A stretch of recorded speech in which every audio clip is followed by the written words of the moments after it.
The pivotal moment is finally here. The hopes of all rest on our shoulders as the 5-second countdown begins. 5, and in the throng, a lone figure scoffs, thinking, this is utterly ridiculous. 4. I've returned, transported back to the very instant before I was forced into that dreadful ordeal. Despite making it to the final 20th stage, if only I could freeze time now, a notification flashes. All 100 of your temporal reversal runes are depleted. And then I spot him. Regardless, this is my last chance, so I'm committed to seeing this challenge through to its conclusion. To accomplish this, I'll need to bring 4 companions into the final round. He surveys the crowd, wondering, who are the optimal choices for my squad? We then cut back a few minutes to a group of young men in full celebration. All right, guys, we're officially grown-ups now. No more faking our age, eh? What's everyone's plan after we graduate? Maybe I'll try working for iFood? Yaman, what's your next move? He answers, me? Haven't I already made it clear? I'm going to become a gangster. Another retorts, are you insane? Mess that up, and you're utterly ruined, man. A different friend then asks, you're not actually kidding about this, are you? Yaman asserts, I've already told you, we only live once, right? I'm going to live exactly as I choose. His friends burst into disbelieving laughter. You're absolutely insane. We should probably steer clear of him once we graduate. One of them then inquires, so what becomes of your personal whipping boy? The one you're always tormenting? Are you referring to that unfortunate soul with the perpetually downcast expression?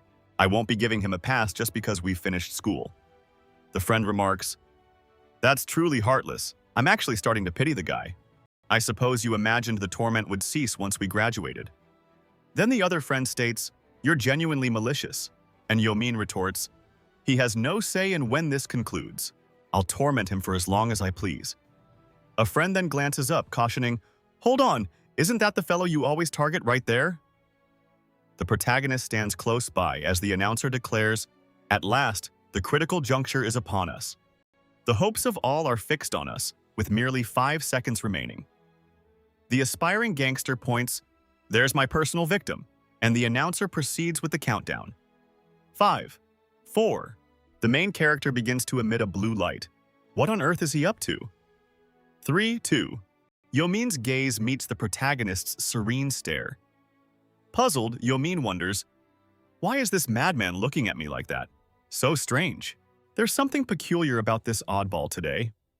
Then, as the new year dawns, an annoyed Yomin thinks, is he completely insane? What's with the intense gaze? A friend advises, chill out, Yomin. Just ignore him for today. It's the new year.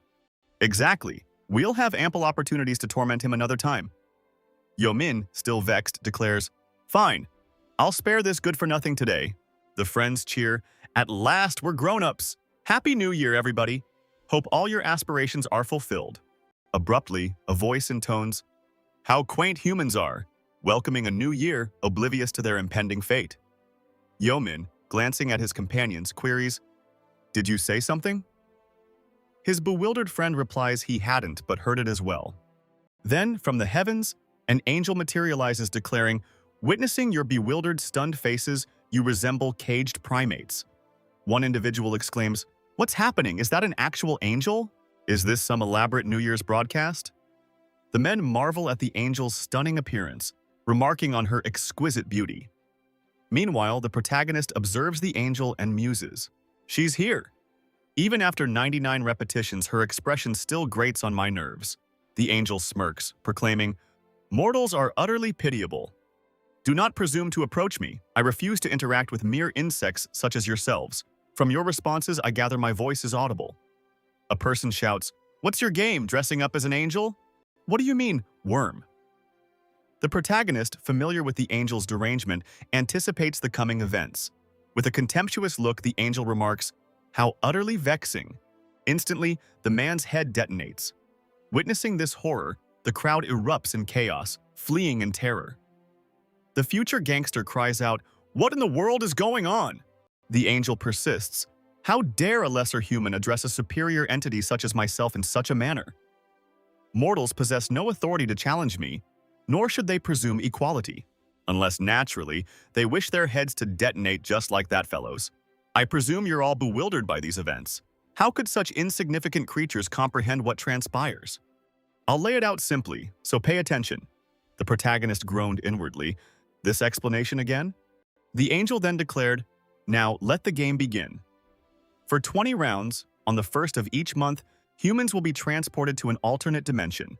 There, you'll have one mission.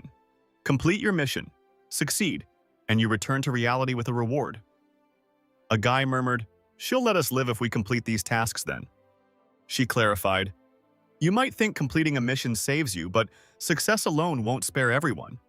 Only half of the mission completers will survive. Don't worry though, I won't take everyone."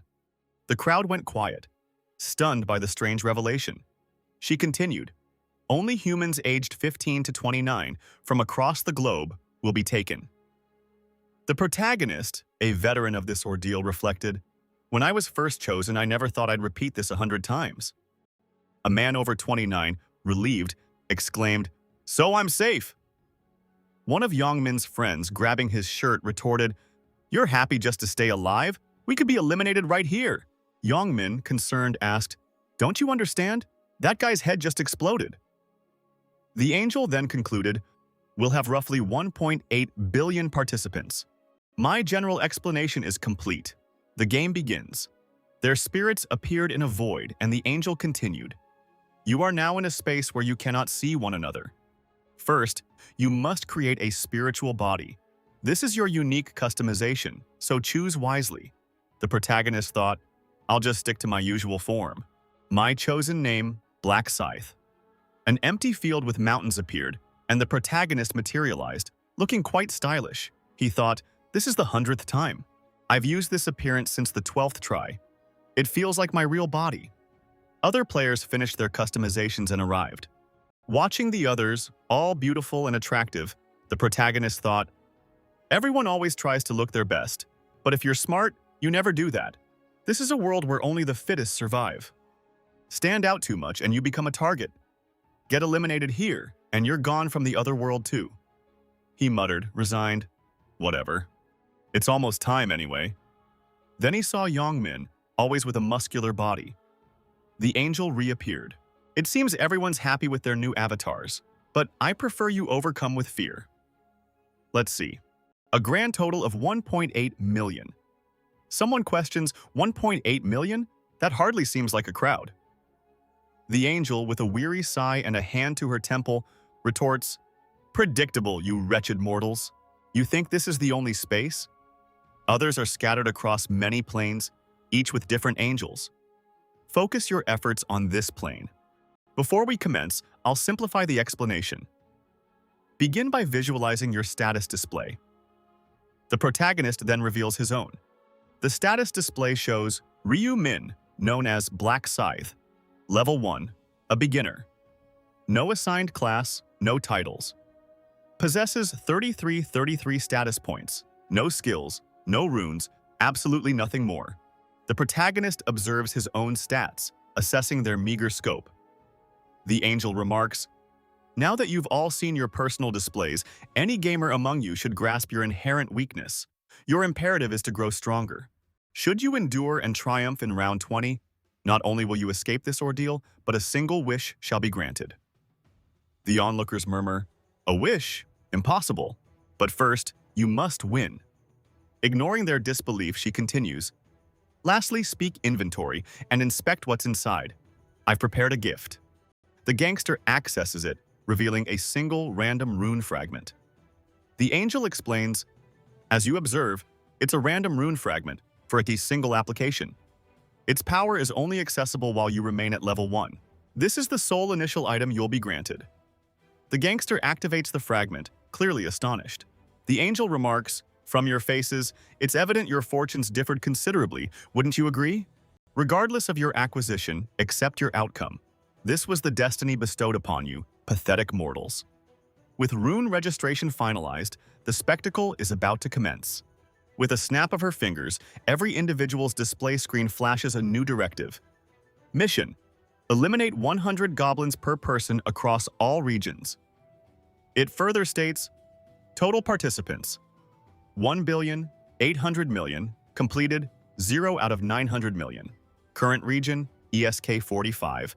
Participants in this sector, 10-200, completed 0 out of 5,100. As she declared, only half will survive, the rest will be eliminated. The first goblin appears and someone shouts, "Look, a goblin!" This feels exactly like a game. Is it a new virtual reality test using us? Were we kidnapped just for this? The angel interjects, "Do not get ahead of yourselves." Not every goblin has materialized. Suddenly, a colossal horde of goblins emerges, accompanied by innumerable glowing yellow summoning effects. The crowd, once believing it a game, now panicked. "What is this? So many!" The angel declared, 10,000 humans against 50,000 goblins. Fight to the death." The first goblins charged and the crowd froze, unable to react. "Oh my god, they're coming! Don't get close!" Amidst the panic, our protagonist stepped forward. Barehanded, he approached the goblins. The crowd reacted. "What's he doing? He's going toward them!" The protagonist, with a mere look, landed a precise kick on the goblin's forehead. This was part of his plan, as he thought, "First impressions are crucial. I must leave my mark." The goblin, struck by the kick, fell, dropping a knife. The protagonist picked it up, thinking, "With this, none will dare approach. I must display my strength and capture her attention." He saw Hood, the angel, amused by his kick. "To impress her, I'll need a grand performance." 2 more goblins charged him, but with just a kick, he handled that. Imagine what he could do with a knife. He sliced through them mercilessly, eliminating both. The group around him reacted. "Did you see that? That's insane! Who is that guy? He must be some kind of special operative. Even his nickname, Black Scythe, is awesome." Someone remarked, "Goblins are usually the weakest enemies in games, right? I think we can defeat them too, even if not as easily as Black Scythe did. It probably won't be too hard if we stick together." But as they spoke, a goblin attacked, causing the first casualty. Then chaos erupted. People ran, others fought, and the scene became a frenzy. The protagonist watched everything, easily eliminating goblins, thinking, "In this situation, no one will believe this is a game. Only one thought will consume them now: survival. Survival instincts will dominate their minds no matter what, and they'll all just keep running." That was also my choice during my first attempt. Only in the second did I realize there was no point in running on this battlefield. A girl, attempting to escape, encountered an invisible wall, a barrier, and realized escape wasn't an option. The protagonist knew that for many modern humans, defeating even one goblin was a challenge. But to survive this game, they'd all have to overcome that. The melee raged on, bodies dropping, goblins lunging, all under the watchful eye of the angel. She chuckled, finding the spectacle of humans battling goblins quite amusing. Despite their size, these armed creatures posed a real threat. Her attention then honed in on the protagonist. "Who is that individual?" she wondered. "Black Scythe, 70-100. A moment later, she realized the system offered no further data on him, only his mission status. "System," she demanded, "why conceal his information, apart from his current objective?" She let out a weary sigh. Overseeing these mortals was tiresome, yet she admitted she was beginning to find it entertaining. Meanwhile, the protagonist dispatched another goblin. "Goblin defeated. You gained 4% experience, 10 gold, and leveled up." Having now fulfilled 75% of his objective, he deftly sidestepped an incoming arrow as 5 more goblins charged. He evaded the first, then plunged his blade into one's chest, then another, and a third, before burying it in a fourth's forehead with a practiced spin. The final goblin froze, paralyzed by terror, attempting to melt into the background. Without a moment's pause, the protagonist dispatched it. He then fixed his gaze on the remaining goblins, challenging, "Anyone else care to try?" The creatures recoiled in fear, nervously darting their eyes, hoping to go unseen. He exhaled slowly. Finally, a moment to recover. He then accessed his status window. Displayed were 6 points at level 4. Realizing his rapid ascent to level 4 granted him 2 status points per level, he opted to invest all of them into dexterity. This not only enhanced his evasion capabilities, but also boosted his attack and movement speeds. Dexterity, he knew, was undeniably the most crucial attribute in the early stages of this game. He mused, "Given my rapid advancement, I've likely already piqued the angel's interest. Time to end this." He hurled his spinning dagger, striking an enemy directly in the forehead. Well, are you going to join the fight? The goblins, now somewhat agitated and rooted to the spot, heard him declare, "If you won't come to me, then I'll come to you." In an instant, he seemed to vanish and reappear behind them, dagger in hand. The creatures turned, but he was already a blur, cutting through them all. Experience increased by 4%, plus 10 gold. You've leveled up and eliminated all 100 goblins. The first round's mission was complete, and a golden barrier enveloped him. Round 1, cleared with minimal exertion, he thought. Cleared with... His frenzied goblin slaughter wasn't just to grab the angel's notice. It was also for the system's subsequent announcements. Congratulations! You completed the mission first in the current region. Congratulations! You completed the mission first across the entire region. Round 1, entire region, Black Scythe. He sighed, first place again. Finishing missions swiftly in each round offered significant benefits, with the top 3 contenders earning various rewards based on their rank. The system then declared, as a reward for finishing first in the current region, you receive a low-level rare weapon ticket. And most importantly, for finishing first across the entire region, you receive a special reward and a selection chest, clearly the most coveted prize. First, he stated, I'll redeem the weapon ticket from this region. He observed his options, a sword, a stiletto, or a spear. It's not a grand haul, he mused, but I'm content to acquire items this early in the game. Our confident protagonist, naturally, selected the stiletto. This rare weapon boasted 15 attack power plus dexterity, lacking any special effects, yet it was undoubtedly the finest dagger a novice could wield. He promptly discarded his old, common goblin dagger.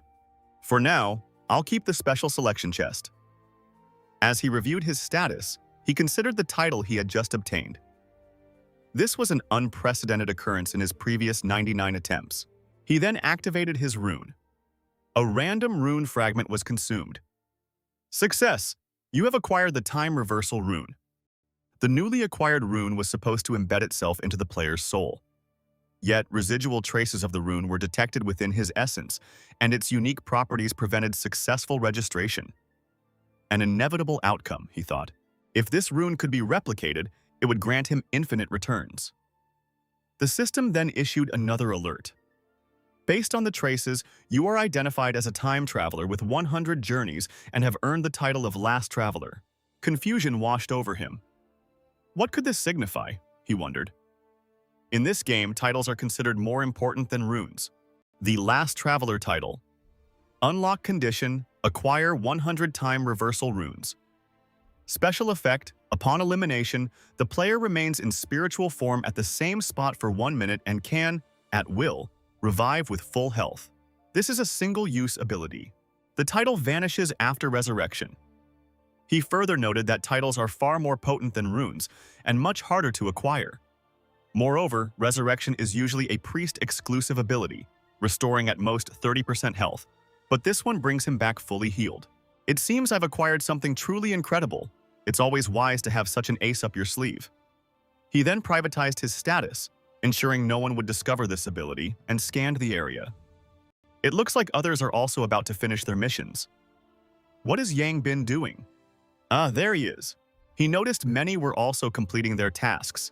As the angel commented, I was starting to get bored. Pitiful humans. Gradually, they were eliminated until only as many remained as there were goblins.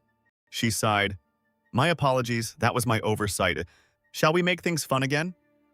A girl cried, embracing a friend's body as his and others' corpses began to vanish, while the next legion of goblins materialized.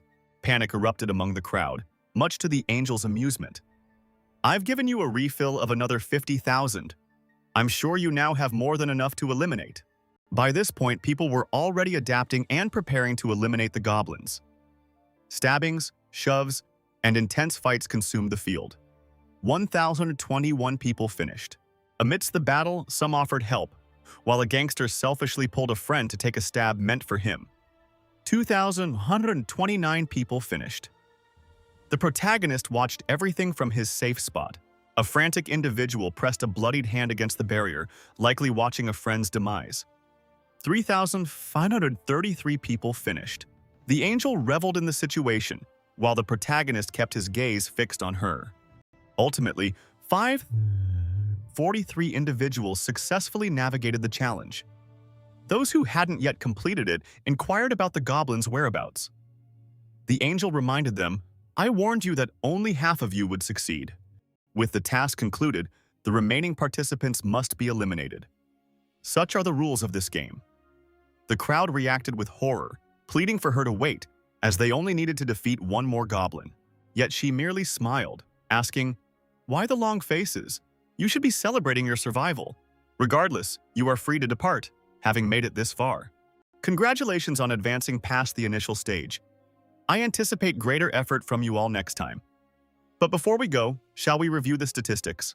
The first round's results display materialized, positioning the protagonist in first place at 10 minutes, followed by someone named Stupid Idiots at 16 minutes and Heavenly Demon at 17. The protagonist secured the top spot both regionally and globally, earning an additional 1,000 gold for the game's store. Everyone around him stared, prompting his thought. "It seems my rank 1 status is already public knowledge." The angel exclaimed, "I can't believe the overall #1 player hails from my region. What an unexpected turn, Black Scythe." She then inquired with a hint of curiosity, "How did you become so formidable? Did you acquire some unique rune?" She attempted to access his status, but failed. He provocatively challenged her, "Why don't you check my status window?" She retorted, "I couldn't even if I wished to." Do you truly believe an angel lacks access to such data? "I was merely testing you." He offered a sardonic grin, thinking, "Don't make me laugh, Miss Angel." She responded, "What is it, human? May I present a request?" "A request? Indeed. I feel the reward for achieving rank 1 could be more substantial, wouldn't you agree?" Those who had witnessed the angel decapitate someone stared at him in disbelief. "Oh my God. What is he doing?" The angel was stunned. "What? What did you just utter?" He then stated, "So I trust you have something superior to offer me." The angel reiterated, "What did you just say, human?" The protagonist remained unfazed. "I found the compensation I received unsatisfactory, so I expect you to provide something better." The angel glared, thinking, "This insolent human dares to make demands of me? I only observed him due to his early activity, but now he believes himself important simply for defeating a few goblins." She mused, "Absurd. I'll just blast his head off." But then she recalled, "My power to instantly eliminate someone is a one-time use, and I've already expended it. This insolent human, however, isn't beyond my reach. I have a perfect strategy." She then faced the protagonist. "You seek a greater reward, don't you? While I'd typically reject such a demand outright, I'll consider it. We'll speak privately. Everyone else, please remain." A collective gasp filled the air. What? Is she truly going to grant him an improved reward? Unbelievable, that lunatic managed to sway the angel. Perhaps I should voice my own dissatisfaction. My reward was hardly impressive. It must be his top rank, nothing more. Still, what magnificent prize could she be offering to make us all stand by? My envy burns. The protagonist briefly eyed Yanman, who remained indifferent. Our hero then walked into the forest with the angel. She questioned, "Why aren't you walking closer? Must I constantly crane my neck to address you? Approach and walk beside me." The protagonist retorted with a sneer, "Very well, you impertinent human." He only responds to shouts. This avaricious species, utterly deaf to reason. And how am I to alter a designation bestowed upon him by the system? I certainly won't bend the rules for this one. He ought to simply accept the system's allocation. He's about to discover the fate of a covetous worm. Beyond that rock, I'll eliminate him. Yet, a misstep is possible. If I remove the top participant for personal reasons, lacking my unique ability, others might question the game's fairness. My superiors might then punish me for ruining everything. That's why I led him to a place with no observers. Foolish human, none of this would happen if you had just stayed silent. She then faced him directly. You desire a superior reward, correct? Speak, what exactly do you wish for? He answered with a fist, landing a blow directly on the angel's face. She stumbled, disoriented, her equilibrium shattered. A mere human dares to assault me, she shrieked. She tried to recover, but he vanished, reappearing behind her. He grabbed a wing and ripped it off. Now you won't escape, he added. Stop being a crybaby. Then tore off the other wing. You're utterly trapped now. That stings, doesn't it? With seething resentment, she hissed, "Naturally, it does." He shot back, "If our roles were reversed, you'd be asking me these very questions, probably with a cruel laugh." Confused, she retorted, "Are you insane? What are you even talking about?" Yinan declared, "You planned to kill me with that dagger in your wing, didn't you?" "I knew it." She denied it. "I'll destroy you, but I don't understand your words. I had no such scheme." He replied, "You have no cause to lie. Your face betrays you, Burial." The angel was stunned. "How does a human know my name?" She asked about the weapon. He smirked. "Don't you know?" She grew enraged, menacing him. "Want me to explode your head with a simple snap you?" He remarked dryly, "Recall, you lack the power to kill now." Grasping her plight, she whispered, "I'm doomed." She tried to menace him. "My allies won't ignore this," he scoffed. "Allies? Angels are self-centered. They don't care. If you're done here, they won't care." Desperate, she pleaded.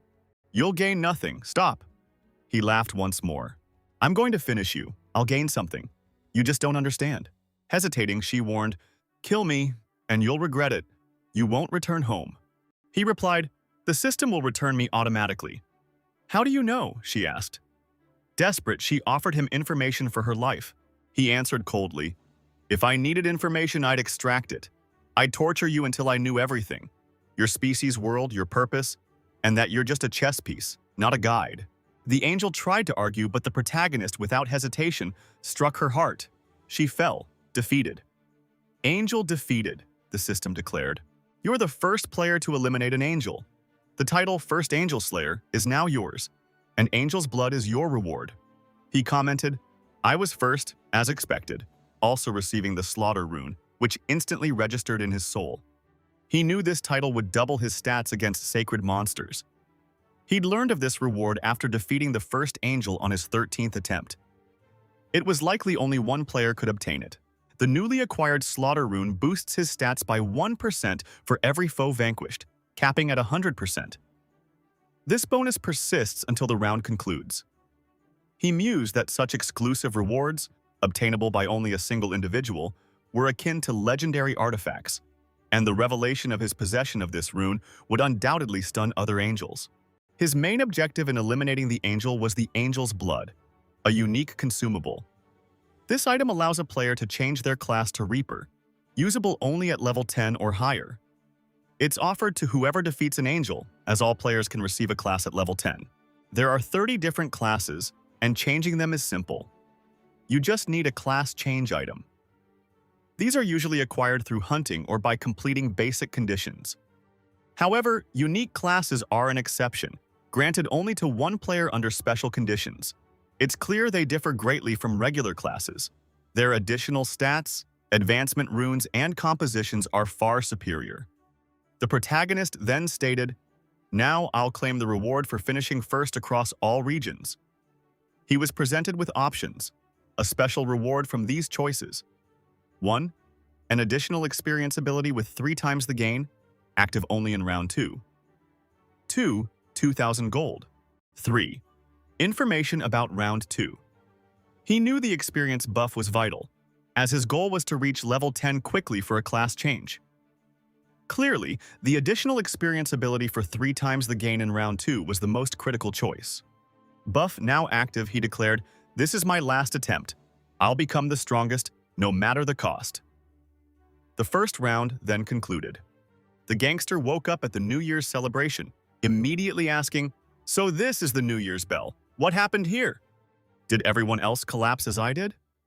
Others stirred, murmuring about what a strange dream. He glanced at the clock, 5:20 a.m. The same time passed here as in the dream. Everyone, including his friends, woke up with a headache. He remarked, "You're up. So, Youngmin, you collapsed as well?" Youngmin replied, "Not just me. It appears everyone did." He commented, "Everyone fainted at once. What's going on?" "I was about to say I had a very strange dream." A friend asks, "Youngmin, did you have that dream?" Youngmin paused. "Yes, but I'm not sure it was a dream. Could it all have been real? The creatures, the first challenge, everything? Are we truly going to face the next stage next month?" Their gaze falls upon someone still unresponsive. Why isn't this person waking up? They wonder. Reaching out, they find the body unnervingly cold. A concerned voice murmurs, "He's not taking a breath. There's no sign of a heartbeat. Is he truly gone?" Another voice wonders, "Did he die for failing the challenge? Are all these unconscious people truly gone? That's absurd. Only half of us survived. Will the next stage be just as brutal?" The notoriously cold gangster, with a disturbing smile, states, "It doesn't matter if you're rich or poor, the chances of making it through are the same. There's no point in whining about life's injustices now. Settle down, you pathetic lot. Our sole objective is to endure." "But why the panic?" A frantic voice cries, "It's so unfair to be eliminated without even a proper fight." Young Min, clearly irritated, snaps back, "That's not how it works. Everyone else is in the same predicament." Where's the injustice in that? His companions privately label him a deranged lunatic. An angry friend retorts, "You've been a gangster your whole life. Maybe you feel you've lost nothing. But I had plans, things I still wanted to accomplish." A friend observes Yeoman scanning the area. "What are you looking for?" he asks.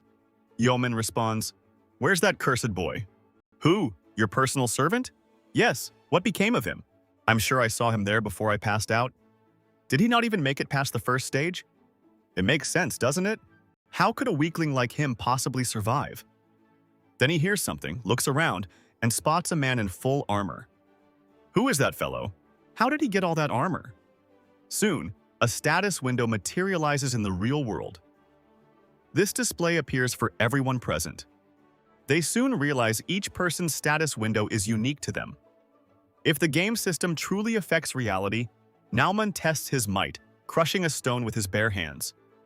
"This is astonishing," he cries, utterly thrilled. Reports quickly surfaced about an astonishing event near Zhongho, the planned site for the New Year's celebration. Over 10,000 individuals collapsed at the same moment. The broadcast even showed video of the angel, detailing how one person perished instantly. Then the angel's raised hands caused the entire crowd of 10,000 to lose consciousness. Police stated the phenomenon exclusively impacted those aged 15 to 29. Online, however, skepticism reigned. Many dismissed it as insane reporting, while others claimed it was merely digital manipulation. The protagonist, Somber, simply stated, "This is just the start." The news continued its coverage of the incidents. The protagonist mused. While media focused on fatalities, the true concern was different. Players' powers now manifested in the real world. Though currently minor, with rising levels, these individuals would evolve into godlike beings. No modern weapon, not even an army, could stop them. They'd be unstoppable human weapons. He thought, "I can't just stand by while the world plunges into chaos. If left unchecked, humanity won't survive past the 20th round. There's only one way. I must control all players with absolute power. I'll need entirely new methods this time." We then see the protagonist staring at a screen. Opening the final boss's room requires at least 5 players. I already have promising candidates and recruitment strategies, but it's not the moment to proceed. Right now, a more pressing matter demands my attention. He reached his apartment, unlocked the door, and found his younger brother had once again settled for instant noodles. He found his brother sound asleep. He sleeps well, despite his older brother not being home. Ryu 1, my younger brother, is about to start his senior year. Our family was normal until our parents died in a car accident. Everything changed overnight. I became his sole guardian. He adjusted the bandage on his brother's hand, then woke him. He flipped on the light. "Time to wake up, one. It's morning." The boy groaned, "But it's only 6 a.m. There's no time for sleep now." "What? What's going on?"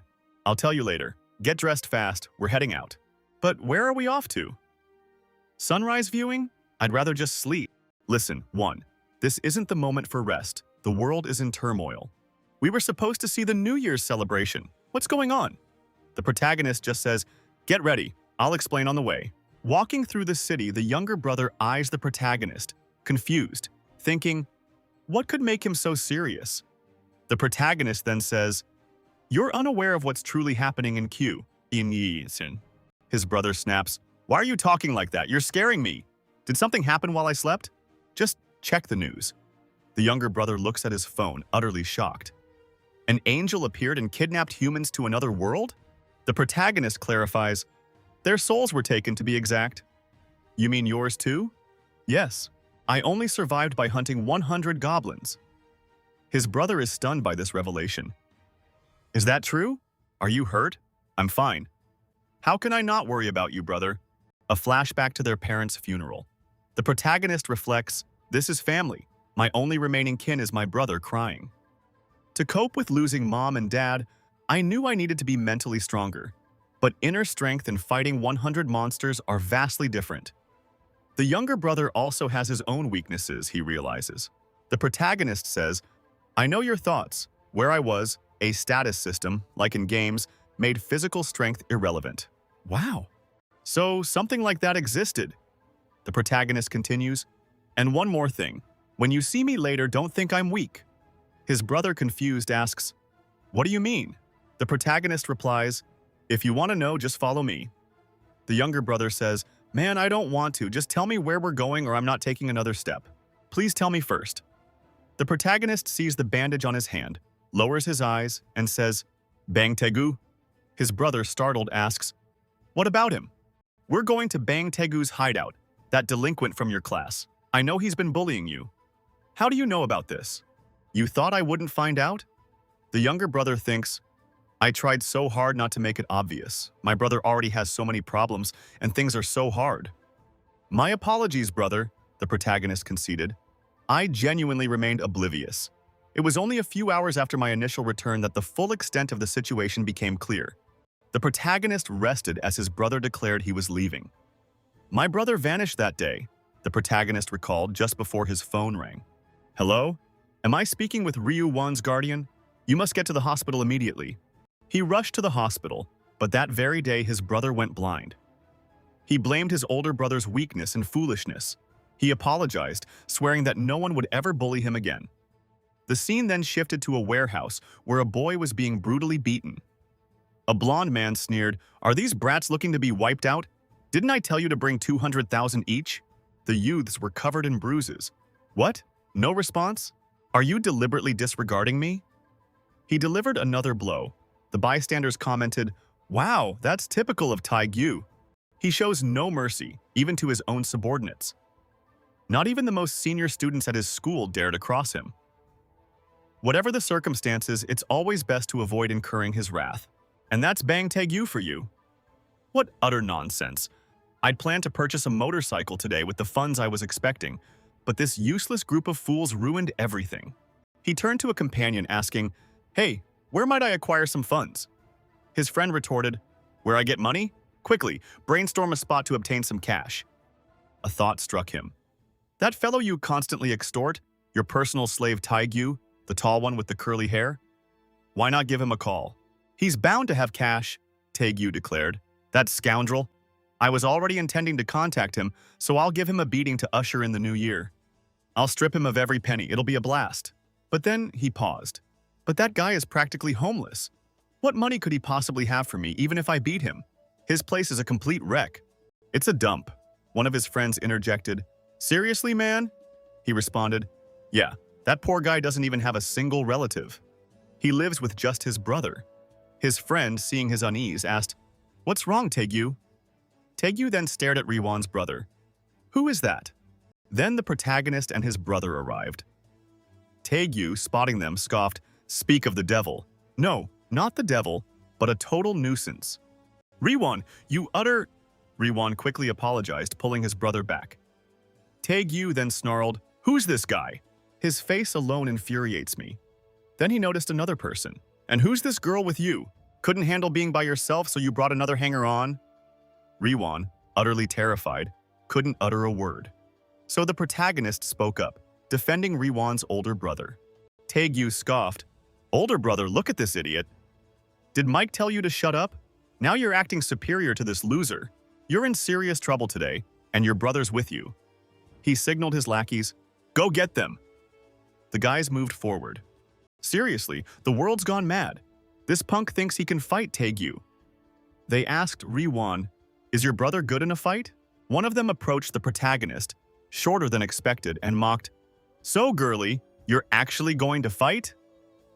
He was instantly punched in the face, collapsing like a stone. The one behind him shouted, What just happened? Another added, did that guy dodge? He then took a punch to the mouth, also flying. This guy has nerve.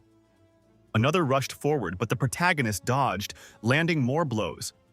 Everyone ended up on the ground, trembling, unsure what to do. Taegyu stood there, fuming. Useless fools! So you learned a little boxing and you think that's enough to challenge me? He sneered. Riwon's brother, you think you're hot stuff just because you know a little boxing. But haven't you learned that raw power is everything? The protagonist calmly replied, haven't you been keeping up with the news? Taegyu snapped back, what news? What news, you moron? The protagonist dodged punch after punch as Taegyu grew dizzier. What's happening? Why can't I land a single hit? The protagonist quipped, if you'd read the news, you wouldn't have dared mess with a player like me, and punched Taegyu's cheek, dislocating his jaw. Taegyu reeled, his face a grimace of pain. Where'd that smug punk go? The protagonist landed another punch from the opposite side, just to keep him disoriented. Seriously? You're outmatched. Taegyu dropped his hand from his nose and a tooth fell out. I'm going to finish you. Just perish. Taegyu rushed forward again, but the protagonist evaded, snatched his wrist, and struck his head twice. Taegyu, stunned, lost his footing. Blast it, why does he only aim for my face? If I could just connect even a single time. Taegyu charged again, but the protagonist dodged, landed a punch to his mouth, and sent him flying. The protagonist calmly asked, Bang, Taegyu, did that hurt? He thought, even after countless resets, I'll never forget that day, and I'll ensure such a hellish experience is never repeated. He walked toward Taegyu, who panicked, begging him to stay back. The protagonist grabbed Taegyu's hand, startling him. This is what happens when you mess with my little brother. The protagonist broke all 5 of Taegyu's fingers at once. Now, let's do the other side. He grabbed the remaining hand.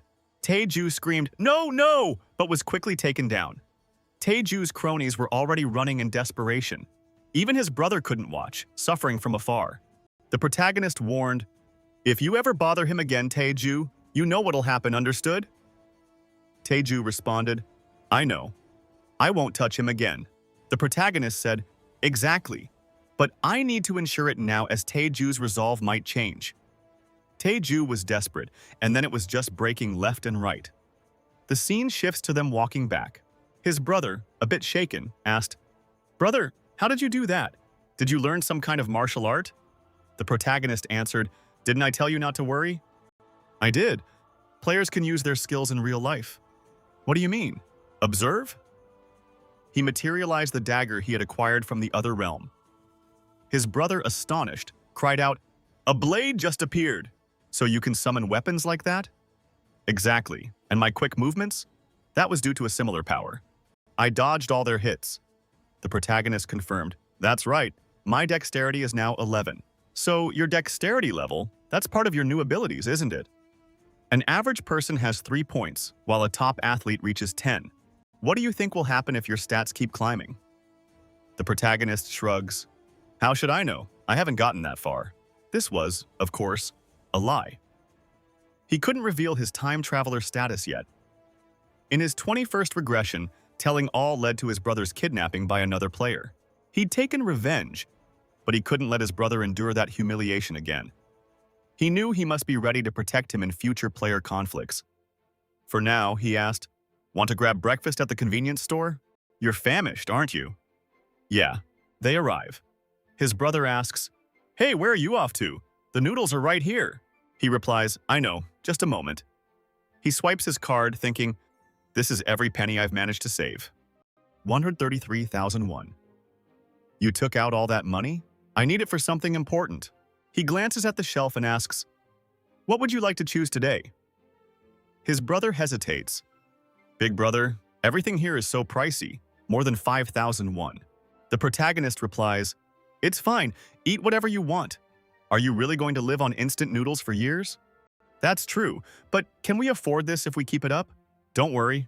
Just pick anything you like. Okay, then I'll grab this spicy pork belly. I've really wanted this. The protagonist adds, soon, we'll go to a fancy restaurant for steak, okay? Really expensive cuts. His brother protests. What are you saying? This is already plenty for me. The protagonist observes his brother thinking, Just wait a few days. I'll make you so much food you'll tire of it. The younger brother eats happily, while the protagonist smiles, content. He stands, and his brother asks, "Thanks, but where are you going? Just stay put for a second." The protagonist walks to the register. "Is this what you pulled all that cash out for, bro?" He buys a large stack of lottery tickets. "We're going to win big," he declares. His brother protests. "You're spending all that cash on lottery tickets?" "Yep." "How many did you get?" 20. "What? You dropped 100,000 won on these? What if we don't win a thing?" The protagonist reassures him, "Just relax and watch." "What are you doing, brother? Are you picking the same ones?" "Why ask? These are the winning numbers." The next chapter begins with the lottery announcement. "Let's begin today's draw." His brother, nervous, mutters, "Oh no, we're sunk. 100,000 won. Just gone. We should have bought food with that money." The protagonist says, "Brother, stop biting your nails, okay? Here we go. The first number is 3, then 18, 9, 38, and the final number. We've got them all." His brother stares at the screen, then at the tickets. "Hold on, this is unbelievable. We hit the jackpot. Brother, pinch my cheeks." The protagonist says, "Pinch yourself. This is a dream, right? Do you want it to be a dream?" "No, no, absolutely not." Then he says, "Don't worry, it's not a dream. This is a dream, right? I'm telling you, it's not. We actually won first place." His brother is overjoyed, celebrating. He says, "Keep your voice down. The neighbors can't hear about this." Then he adds, "Why are you so excited? Of course. You're not happy?" "Of course I am. Just lost in thought. My first win, I was just as ecstatic, shouting for joy." He recalls that initial thrill, but after countless repetitions, it's become a mere annual obligation he's compelled to see through. He's aware he must quickly accumulate riches post-reset, as 900,000 have already been removed. The economy is on the verge of chaos, and player trading, all cash-based, will intensify. His brother, wide-eyed, gasps, "I can't believe all 100 tickets won first prize. How much will we receive?" The protagonist claims ignorance, though he's fully aware. It's a world-shaking amount, a lottery prize of monumental scale. The protagonist enters the lottery office. "Honestly, I've claimed this top prize so often the nerves are completely gone." He walks up to the counter. "Greetings. I'm here to claim the lottery's top prize." "Ah, congratulations to you, sir." As the clerk handles his claim, he comments, "You appear to be a student. Where did you get your tickets?" He answers, "QVS 24, the Yomwei branch." The clerk, taken aback, cries out, "What? Just a second. QVS 24 in Yomwei." He recalls a prior conversation. "Did you hear? It seems 115 tickets were winners this round. 115, is that really the number?" "Indeed. Crazy, right? But the wildest part is that 100 came from one place. Don't tell me one person bought them all. Look, no matter what, when this winner arrives, call the president immediately. There'll be a very important guest." The protagonist, seeing the clerk distracted, interjects, "Excuse me." The clerk apologizes. "Could you wait here just a moment?" The protagonist agrees. Shortly after, the president arrives. "Thanks for waiting. I'm the president of Yuanwad Bank." The protagonist introduces himself, and the president then says, "You're the first place winner. Congratulations to you." The protagonist replies, "Thank you. Shall we go somewhere more discreet? Kindly follow me." The protagonist is guided to the ticket verification room. A secretary spots them, wondering, "Who's that man with the president? Is he his son?" The president introduces him, stating, "He's a VIP here to claim his prize. Ensure his comfort." The secretary thinks, "VIP? Are you the one who won with all 100 tickets?" The president says, "You can start." The protagonist thanks him, and the secretary pulls herself together. "Be calm," she thinks. She offers a greeting. "Care for a drink? We have many options." The protagonist politely declines. She then asks, "Did you bring the tickets, sir?" He hands over 20 tickets, each with 5 entries. She inspects them, thinking, he actually bought them all with the same number. Does he see the future?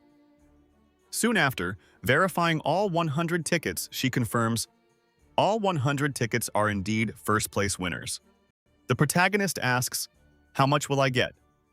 She replies, "Sir, your total prize is about 22 billion won. After taxes, it will be around 15 billion. The protagonist remarks, things moved fast. After claiming my reward, I first found a place for us to move. Then, I opened an investment account. Bitcoin is set to rise 500% next month, so I put all the money there. Later, he asks his brother, how do you like our new house? Like it? His brother, beaming, says, of course, this house is incredible. I've never seen a place this big. It must be so expensive. The protagonist answers, this was the top choice for an immediate move. His brother asks, why rent, not buy? We have so much money. Wouldn't buying it have been better? The protagonist explains, I have no money left except the 1 billion for rent. The rest is all in Bitcoin. His brother is stunned. The protagonist adds, I know what you'll say, but I considered this carefully, okay? I can still earn big from the lottery, having seen 4 sets of winning numbers in my dreams. His brother's eyes widened in utter disbelief. Wow, I never pictured you as the type to dream lottery numbers. He then hesitantly asked, but big brother, are you positive these digits are correct? Or just don't let those slip your mind, okay? The protagonist reassured him, relax, I won't. It's obvious, isn't it? I've seen them countless times. Forgetting is impossible. He then told his brother, anyway, get ready, let's go eat. His brother asked, where are we going? Oh, I didn't tell you? We're moving today. He'd only shown phone pictures earlier, so his brother was unaware of the immediate relocation. The gangster punched a wall, grinning with excitement. Damn, I knew putting all my points into strength was smart. Plus, I have a room that doubles my power. What luck. Even Mike Tyson would envy this hit. This punch is enough for testing. Time for a real fight, wouldn't you say? He began pounding on the protagonist's door. This guy isn't dead, but he's ignoring my calls. Arrogant trash. Did you think I'd let you off after that glare? I'll crush you. He pounded on the door. We're both players, but a loser is always a loser. Time for a lesson. This guy's clearly hiding, so why won't he come out? Fine, if that's how it's going to be. He leaned against the door, thinking, one breath and I'll smash this place. Then a voice said, student, what are you doing at this door? He shot back, why do you care? Are you the owner? The man simply replied, I am the owner. The gangster looked confused. What are you doing? Meeting a friend? My friend? Yes, that's it. I'm here for my friend. Could you open the door? I've lost contact. If you could just open it. The man commented, oh, it seems your friend abandoned you. What? Empty room? The student who was here has moved out. When? He left today, but I don't know his destination. That fellow just took off without a word. The scene shifts to a large apartment building. The younger brother exclaims, wow, this is so tall. A revolving door graces the entrance and rooms use card access.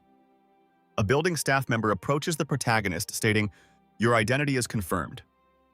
The younger brother then shouts, oh my god, they even have security. Brother, this place is awesome. Let's go. Yeah. They arrive at the apartment and the younger brother exclaims, wow, man, how big is this place? About 330 square meters. Whoa, man, 330 square meters is huge for an apartment. 330? Isn't that a lot of space for just us two? The protagonist replies, we have a lot of money. It needed to be this big, right? His brother asks, how much is the lease here? 500,000, 1,001 upfront, and 22,000 a month. This is unbelievable. The younger brother is shocked. Wait, 22,000 for rent?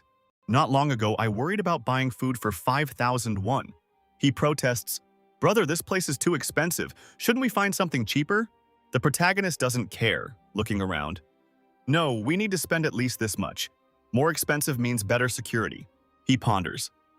On the first day of each month, players are unconscious until they return from the game. This is everyone's most vulnerable time, open to natural disasters, earthquakes, fires, and assassins from other players. So when it's time to enter the other world, players must be in the safest place. Being amazing in the other world won't matter if you're eliminated here in real life. The protagonist asks, do you like the apartment? The brother answers, of course I do. No need to ask. Good, I'm happy you like it. The younger brother, feeling bad, mutters, I'm sorry, brother. The protagonist asks, why are you worried about this other world stuff? Do you think I'll have to fight again next month? I'm just living my life here, completely carefree.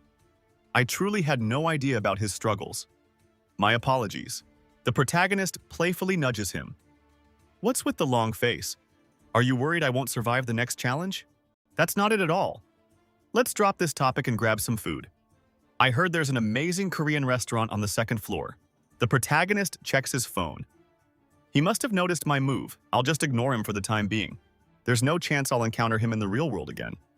Unless, of course, it's in the other realm. The following morning, the protagonist awakens. He spots his brother leaving and inquires, "Where are you off to?" His brother responds, "Oh, you're awake. I'm just fetching the rice cakes I ordered." Rice cakes? The protagonist muses.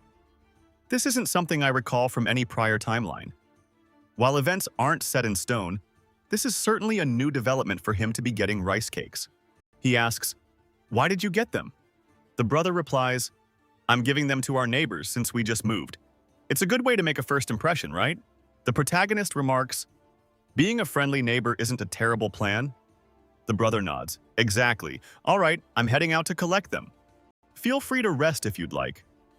The protagonist declines, quickly prepares, and accompanies him.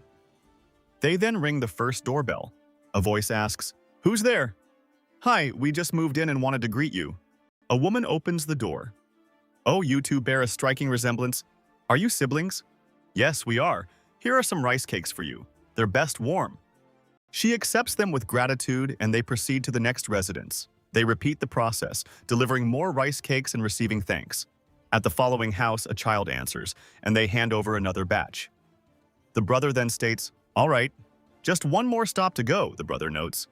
The protagonist responds, "Let's wrap this up fast and get back home to relax." Arriving at the final door, the brother points out, "This is the penthouse, by the way." They occupy both the 44th and 45th levels. The brother gasped, "Whoa, they must be loaded." The protagonist mused, "I don't know the specifics, but it's a very rich family or a celebrity." The brother rang, no answer. He rang again, worried. "They're not home." The door opened and he instantly recognized her. It was actress Sue Aaron with a bodyguard. The brother gasped, "Wow, she's beautiful, like an angel." The bodyguard stepped up, asking, "Who are you fans?" Arms crossed, the protagonist replied, "We're your downstairs neighbors." "Neighbors from downstairs?" The brother stepped up, offering the rice cake. "Want one?" The bodyguard replied, "I'm fine, she doesn't eat this." He stepped aside, opening the elevator. The bodyguard told her to enter and she complied, glancing at them. The protagonist thought, "Who is this person so rude? Ignore him." The brother exclaimed, "I'm okay, but did you see her? Incredible." The protagonist asked, "See who?" The brother retorted, "What do you mean who? You saw her." "That was Sue Aaron. The one and only Sue Aaron. Sue Aaron. Who's that?" The scene shifts to Sue Aaron, reflecting on many eliminated actors. She's troubled the world keeps functioning. A text message arrived. "Rin, have you seen the news? Seo Jin is gone. Will you be at the company tomorrow?" She reflected. More successful than me, eliminated in the first round. If I hadn't obtained a good rune, I'd be in those headlines. She realized her journey and how she'd stayed. Would I be this famous without their support? Even this penthouse is funded by them. The bodyguard asked, "What are you thinking, Aaron?" "Nothing," she said. He sat, saying, "Be honest, didn't I tell you?" She replied, "I was just thinking how the world got this way." "Are you worried about the next challenge? Is that what's troubling you?" He comforts her, telling her not to fret over the upcoming trial. "With me here, why would you ever be concerned? Just place your faith in me and unwind." She muses naturally. Who else could she possibly rely on? Aaron recalled how, initially, she'd been wary when the company appointed him as her manager and protector, suspecting he was merely there to monitor her. Yet, reflecting on his aid in dispatching the goblins, she acknowledged she wouldn't have survived the initial stage without his intervention. He then declared, "I will shield you, come what may, so never surrender." She responded, "Thank you, truly, but what about those 2 rice cakes they delivered? They seem quite appetizing." The bodyguard warned, "Consume those, and you'll put on pounds." Aaron countered, "Oh, but they made such an effort to welcome us, they'll surely be offended." He simply dismissed it. "Don't bother. They only came to say hello. It's not important, they probably want something. Give them an inch and they'll take a mile." She mused, "They didn't seem like that." Then she added, "Come to think of it, our neighbor looked older than 15. So he vanquished 100 goblins and survived. The bodyguard affirmed, "I believe so." Aaron exclaimed, "It's incredible how he endured all that and acts like it's nothing." The bodyguard scoffed, "You think taking out 100 of those was tough? Only an idiot would fail." She knew her success was purely because her skills suited that world. Even then, she wasn't as skilled as Black Scythe. He might even pity the goblins. He probably has a normal job. What does he do? I'm sure I could survive this second round if I worked with someone that's skilled. This time, I only got through by luck. Will I truly survive the next time? The following day, Tuesday, January 31st, 11:00 a.m., the protagonist arrived home, and his brother greeted him. "You won again!" Apparently, the protagonist had won the lottery again, this time, a casual 15 billion won. His brother exclaimed, "Didn't the bank say anything?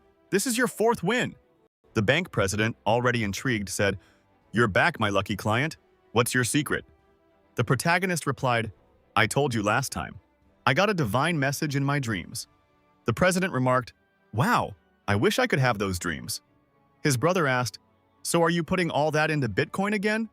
The protagonist affirmed, "Indeed, it's now soared to 150 billion. His brother warned, "Shouldn't you consider cashing out some of that?" "I fear a market collapse." The protagonist simply stated, "Not just yet, let's grab a bite." They dined, then wandered the city. At 11:55 p.m., lying next to his brother, the protagonist pleaded, "Brother, you must live and come back." His brother looked at him saying, "Relax. You saw me handle Tegu, yes?" He nodded. The protagonist gently touched his brother's head, saying, "Don't fret, just sleep. I'll be back before you wake. I'm leaving now." He was whisked away to the second survival round. The usual crowd muttered, "We're back, here again." This setting differs from the first round. Who's that? Everyone stared at the protagonist, ever so stylish. He mused, "By their distance, most seem to recognize me. All are present. When will it start?" A new angel appeared and said, "You're all here, but I'm not the last one. Why do you think? What happened to her?" Confused, people asked, "Where's the other?" She replied, "The last angel had an incident. She's gone. But don't worry, humans. I'll guide you now. All present, I'll announce this round's objective." The mission window appeared. Round 2, main mission. Pick a regional representative in 3 hours. People asked, "What's a regional representative? I thought we'd kill monsters." One person noted, "Wait, check the survival count. Can everyone survive?" The angel said, "Confused? I'll explain. This round's completion isn't about fighting. It ends once a regional representative is chosen. A representative gains power to command and force others. If an order is given, others must crawl or be eliminated. Isn't that immense power? Exactly 3 hours from now, everyone will get a ballot. All you have to do is use it to pick a representative." A man in the crowd, surprised, questioned, "Is that all? Just that?" The reply was affirmative. "Indeed. A simple vote is all it takes to finish this task and go back to your world. Imagine this as a brief pause between trials. Everyone was ecstatic. No fighting, I'm going to survive. This is far simpler than the last round." She then added, "Now for the next 3 hours, you simply need to agree on who will be your representative. Voting starts in 3 hours. The crowd was overjoyed. "I won't be eliminated. This is wonderful." The violent gangster, however, was annoyed. "What a disaster. I was ready to fight, and now it's all for naught." A person approached him. "Young Min, relax. What's the issue? We'll survive just by casting our votes." But the enraged man kept ranting. "I put all my attributes into strength and can't even show my potential. This is infuriating." The protagonist thought, he likely got the strength rune this time too, seeing how he invested everything into it. This whole situation, including Yama's rune, is exactly as I recall. They'll spend the next 3 hours arguing over who to vote for. But becoming the representative isn't the most important thing. A main mission means there's also a secondary one. The hidden task for round 2 is to acquire a class. To do that, I need to hit level 10 as fast as possible. He spotted a hidden goblin in the forest and said, "Come on." The creature charged, but a swift strike to its neck ended it. Current kills, 1/100th. With a 3x buff active, he earned 9 experience points, and all his stats rose due to the angel killing rune. Venturing deeper into the woods for hunting was the correct strategy. Goblins are pack creatures. One sighting means others are nearby. The goblins stared, poised to attack. But if I were you, I wouldn't. You'll all be torn apart. However, since they're meant to be defeated, one took a hit to the chest, another was sliced down, and he soon reached 50 kills. Just one more level. Only 30 minutes had passed. He checked his status screen. Black Scythe, level 9. At level 10, I'll be able to change classes. A strength rune would certainly make me more potent, but solely focusing on might is a recipe for disaster. Even the most powerful warrior falls if struck fatally. Players operate with 4 core attributes: strength, intelligence, dexterity, and luck. Strength enhances physical power, health, and defense. Intelligence, meanwhile, boosts magical ability, mental resilience, and thought processing speed. Dexterity improves attack and movement velocity, along with evasion chances. Luck, in turn, raises the likelihood of critical strikes, discovering rare loot, and accumulating more gold. This isn't a game where you can simply specialize in a single stat, particularly as a Reaper, a class that mends both physical and magical wounds. A balanced approach to all attributes is essential. For now, however, dexterity takes priority. As he continued hunting goblins, he heard footsteps behind him. Wait, am I being followed? I was too focused on the hunt to notice, but I'm sure someone's here. What's strange is that in all my resets, no one has ever tracked me before. Drawing his blade, he commanded, "I don't know who you are, but reveal yourself immediately. If you fail to state your purpose, you'll regret it." And who should step into view? It's our first waifu. "Hello, it's me." The protagonist recognized her instantly. This individual? The actress, Seo Aaron? Why on earth is Seo Aaron trailing me? She offered an apology. "Sorry for following you." Her bodyguard then stepped forward. He also offered an apology. "We intended no harm, so please don't be angry with us." The protagonist then observed the man's nickname. An Sang-chul. Hold on. Isn't this individual Maeg Yeonrock's chief subordinate? He mused. I'll need to devise a different moniker for him. That name is far too cumbersome. Maeg Yeonrock is the eldest scion of a major national corporation and a player known as the Heavenly Demon. He also happens to be one of my designated targets. Recruiting the Heavenly Demon would greatly simplify my advancement. My true target is the healer destined to ally with him. I hadn't expected to encounter his right-hand man this early. But why is An Sang-chul accompanying Surin? Hold on a moment. I recall seeing this man standing outside her apartment. Now that I consider it, I recall the Heavenly Demon's organization sponsoring a celebrity as part of their business. But the critical question is, when did you start following me? He thought, damn, I don't like this at all. My future is shifting once more. Surin states, we've been tracking you since the very start. I noticed you entering the forest and opted to follow. Apologies if that bothered you. The protagonist then asks, why were you trailing me? No ill intent. I just wanted to make you an offer. An offer? You topped the first round, so I thought we could partner up. The protagonist asks, partner up? To my knowledge, cooperation means both parties gain. She agrees, that's true. He quickly responds, but that doesn't apply to you, does it? I'm fine fighting alone. Cease this pointless talk and depart. The protagonist is truly direct. She tries again, let me remain with you. He refuses, no. I'm too much of a man to be with a woman. I won't form a team with you. He turns his back and leaves. The man gets annoyed, thinking, who does this jerk think he is? His ego is huge. She falls to the ground and he cries, Miss Aaron! She replies, he's rank 1 for a reason. The pressure was immense. The man asks, pressure? You'd be nervous with a knife at you. She replies, I only wanted to team up with rank 1. It seems things didn't go as planned. He says, I told you. People like him are too proud to team up with anyone. I know, but it's still disappointing. Don't be. We're wasting time following him. She remarks, wow, I never knew such monsters were in this forest. Should we use this time to hunt? Good idea. All right, let's go, Mr. Bodyguard. Seriously, use his name, girl. Even virtually show respect for his profession. Meanwhile, a goblin looks around, confused, muttering, where is he? The protagonist suddenly appears and attacks. He thinks, cooperation? I'm busy. No time to ponder such things. Level up is near. Hobgoblin successfully eliminated. 60 eliminations. Suddenly, a pack of wild dogs appears. 5 at once. What a stroke of luck. The creatures charge, but the protagonist swiftly dispatches them with a mere glance. They fall dead. 65 eliminations. Level 10 reached. The moment is here. Advancement conditions fulfilled. Shop access granted. My advancement, finally. Round 2 side mission. Advance before voting. Completing it grants a 50% discount coupon for a daily shop item. Many players are confused by this side mission. A mission item? Where to get it? How does it work? What are classes? A class is a major achievement. Class change items are elusive, only granted after specific, unique conditions. For instance, warriors must boost their strength to 10 and eliminate 30 monsters simultaneously. Berserkers hunt while bleeding. Assassins backstab multiple foes. Players must perform class-related actions to unlock advancement. I started by hunting monsters, hiding and fleeing. That's how I got the Hunter class. But the Reaper class appealed, so I stuck with it. Got the item. Use. A class advancement item is consumed. Class change is permanent. Choose carefully.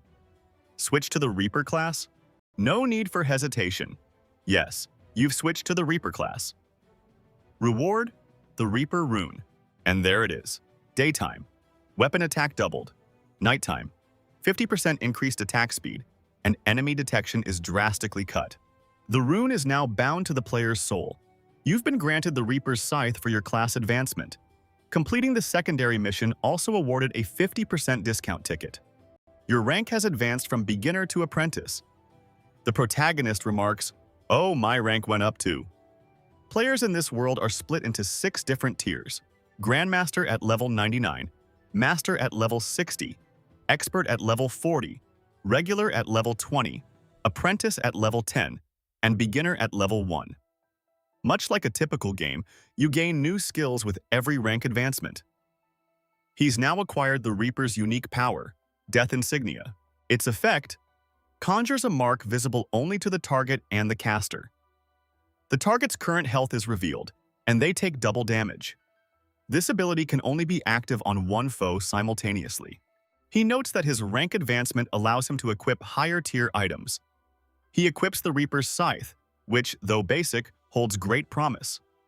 The system announces, "First player to change classes detected. You've received a random gold pouch as a reward." He remarks, "Being the first to advance definitely has its perks."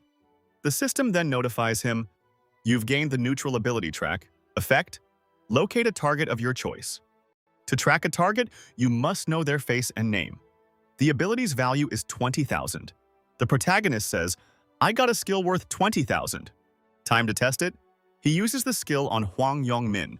Face and name recognized, now tracking his location.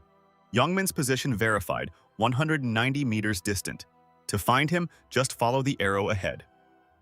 The protagonist exclaims, 190 meters. He must have entered the forest too. Last time I checked, he was 2 kilometers away. Should I go see? Meanwhile, Su-Rin and her bodyguard are fleeing. She collapses to the ground. "I can't keep running. My leg won't move." The bodyguard urges, "We have to keep running, Orin, or we'll be caught. Stand up, even if it hurts." She struggles to rise. The arrowhead wound feels like it's ablaze. He comforts her. "It's only a hypothesis, but I believe injuries here won't affect your real-world body. You just have to survive, and somehow, everything will be fine when you return home." She responds, "Got it. I'll try to endure." Then a voice interrupts. "Where do you think you're going?" They turn to see young man standing there. "So, I guess I didn't teach you a lesson last time." The bodyguard curses under his breath. Perfect. Snared by this infernal woman. What sort of protector even thinks that? I'd imagined him more devoted. He prepares for battle, seeing no alternative but to engage. Young man then sneers at him. "Well, old man, do you honestly mean to oppose us? Just look around. Can't you grasp our numerical advantage?" The bodyguard demands, "Why this aggression? What have we ever done to you?" Young man answers, "Naturally, you've done nothing at all. So why launch this sudden attack?" He offers a sly smile. "We're only after one thing, and that would be the young lady right there. We have no interest in you. We simply desire Sue Aaron." Young man's subordinates murmur amongst themselves. "Is that genuinely Sue Aaron? Take a good look. The name and appearance match perfectly. Could it not just be an impersonator? Am I wrong? And who gives a damn? She looks just like her, doesn't she? Young man declares. Stand aside and leave Seo-rin with us, and I'll let you walk free. What do you think of that proposition, old man? The bodyguard lets out a low moan. What a predicament. You should have revealed Seo-rin was your objective from the beginning. If you had, I would have forsaken her without a second thought. I have no desire to be eliminated because of this female, he ponders. Yet a dilemma exists. If I don't shield Soren, I'll incur the wrath of director Megi Yonrock, the heavenly demon. Young man then mocks him. All right, old man, have you decided? What's with that posture? Are you looking for a brawl? The bodyguard snaps back. Do you comprehend that what you're doing is illegal? Young man bursts out laughing. Illegal? That's hilarious. Do you honestly believe laws apply here? And who exactly would you inform? Report me to the police when you get back. Try it. But what evidence do you possess? This might not even be my true identity. The bodyguard muses, what a predicament. He's infuriating, yet he's not wrong. I doubt he'll simply let me go after a few words. It seems I have no option but to confront him, even with my current injured body. Then the bodyguard's eyes fall on a nearby figure. It's you, he exclaims. Black Scythe. Yaman, startled, casts a nervous glance and asks, what? Yaman mutters, when did he arrive? The protagonist steps forward, demanding, what's all this commotion about? Yaman quickly replies, oh, hey there, brother. Yaman suggests, why don't you just keep moving? The protagonist cuts him off. I wasn't speaking to you. He then turns to the bodyguard, asking, what's the problem?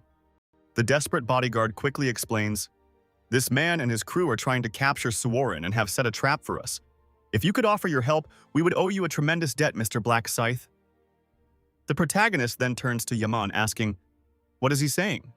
Is that accurate? Yaman snaps back. Who cares if it's true or not? Just move along. This is not your concern. The protagonist's aura flares crimson. What do you mean, none of my business? These are people I'm acquainted with. Yaman hesitates. What exactly do you intend to do? The protagonist swiftly draws his scythe. I cannot abandon an injured person. The gangster grows visibly irritated. Soren feels a wave of relief, and the bodyguard expresses his profound gratitude. The protagonist, at the center of it all, thinks, well, I certainly stand to gain something from this. If I assist this man, the celestial demon will undoubtedly hold me in high regard. Moreover, if a conglomerate of his stature owes me a favor, it will surely create a ripple effect leading to far greater benefits. Not to mention, I genuinely dislike these utterly useless individuals. Young Min sneers, so what's your plan, friend? Take another step, and I'll put you down. The protagonist replies, what's the trouble? Don't you want to fight? Youngmin thinks, this arrogant fool, what does he think he's doing? He annihilated those goblins in an instant and claimed the top spot last time.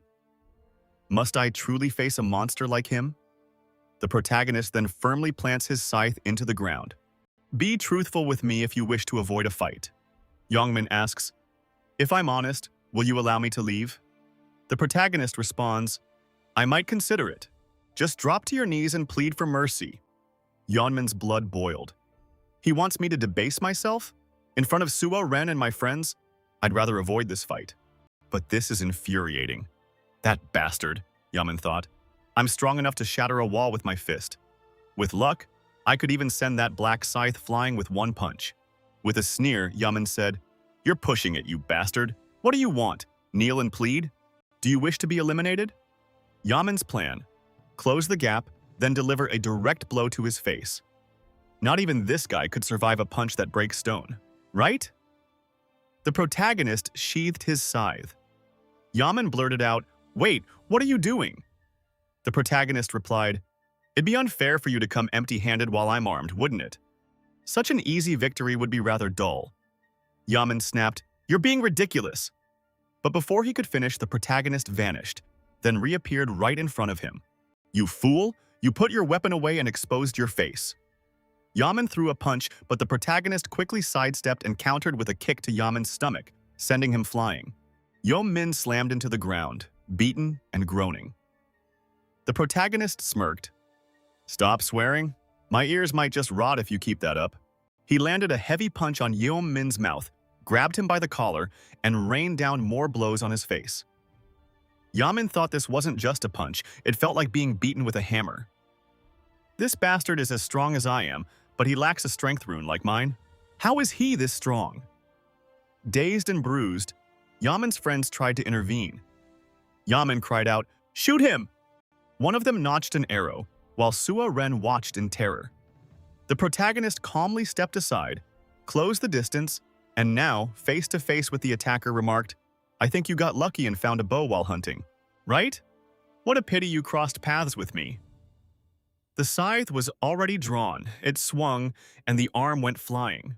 The man was already on the ground, writhing in pain, and the other two panicked. "You think you can escape after messing with us? You're done. Die, you bastard." The protagonist just gave him a look. Death emblem. He pulled out the scythe, swung, and with cruel precision cut the warrior right at the shins. That scythe, it cuts through everything like butter. He was already stiff on the ground, and his friend was holding his leg. The protagonist said, "You attacked me with a weapon, didn't you? You'll pay the ultimate price." The protagonist, it seems, has a knack for severing limbs. Now everyone's getting amputated. They'll need a special zone for the injured. Just as the death emblem implies, this double damage buff cleaves through armor in one strike. The men are all on the ground, dismembered. You might almost pity them. He just stands there too easy. But this isn't enough. I must leave them so terrified they'll never dare crawl in my direction again. The men are sprawled on the ground as the protagonist inflicts multiple wounds. They cry out, "I'm dying, forgive me!"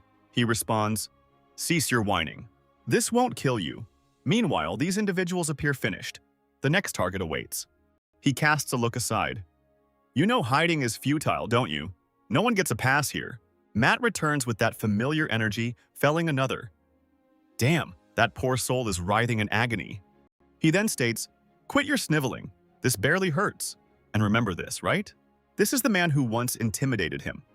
So, buddy, you're finished. The pain you caused me was far worse than this." Another slash, then another. The man cries out, "Oh my God, this guy!" It's unbelievable he continues to sever limbs and torment even those who've given up fighting. Another bodyguard falls, a pathetic sight. While some might find this brutality excessive, his unbridled power is truly impressive. This black scythe certainly rivals even the president. After the brutal session, the protagonist asks, "Are you all composed now?" "Yes, thanks to you." "You won't have to worry about their attacks anymore. They can barely walk, so you'd best go vote." The two thank him. "Thank you so much, Black Scythe." She then asks, "Won't they just die at this rate?" He replies, "What if they are killed? They're not even as valuable as animals." "Correct." The protagonist gazes at her. She's still too tender-hearted, it seems. Why does she concern herself with the lives of these wretches? Does she fancy herself a saint? Or is it just for her public persona? The bodyguard then addresses Black Scythe. "May I pose a question? I trust you won't object." He then inquires, "What is it? Why spare their lives? Their deaths here would be of no consequence." Young Min is shocked, realizing their situation could worsen. The protagonist asks, "Is there a specific reason I didn't kill him?" He thinks, this man acts just like the heavenly demon's right hand.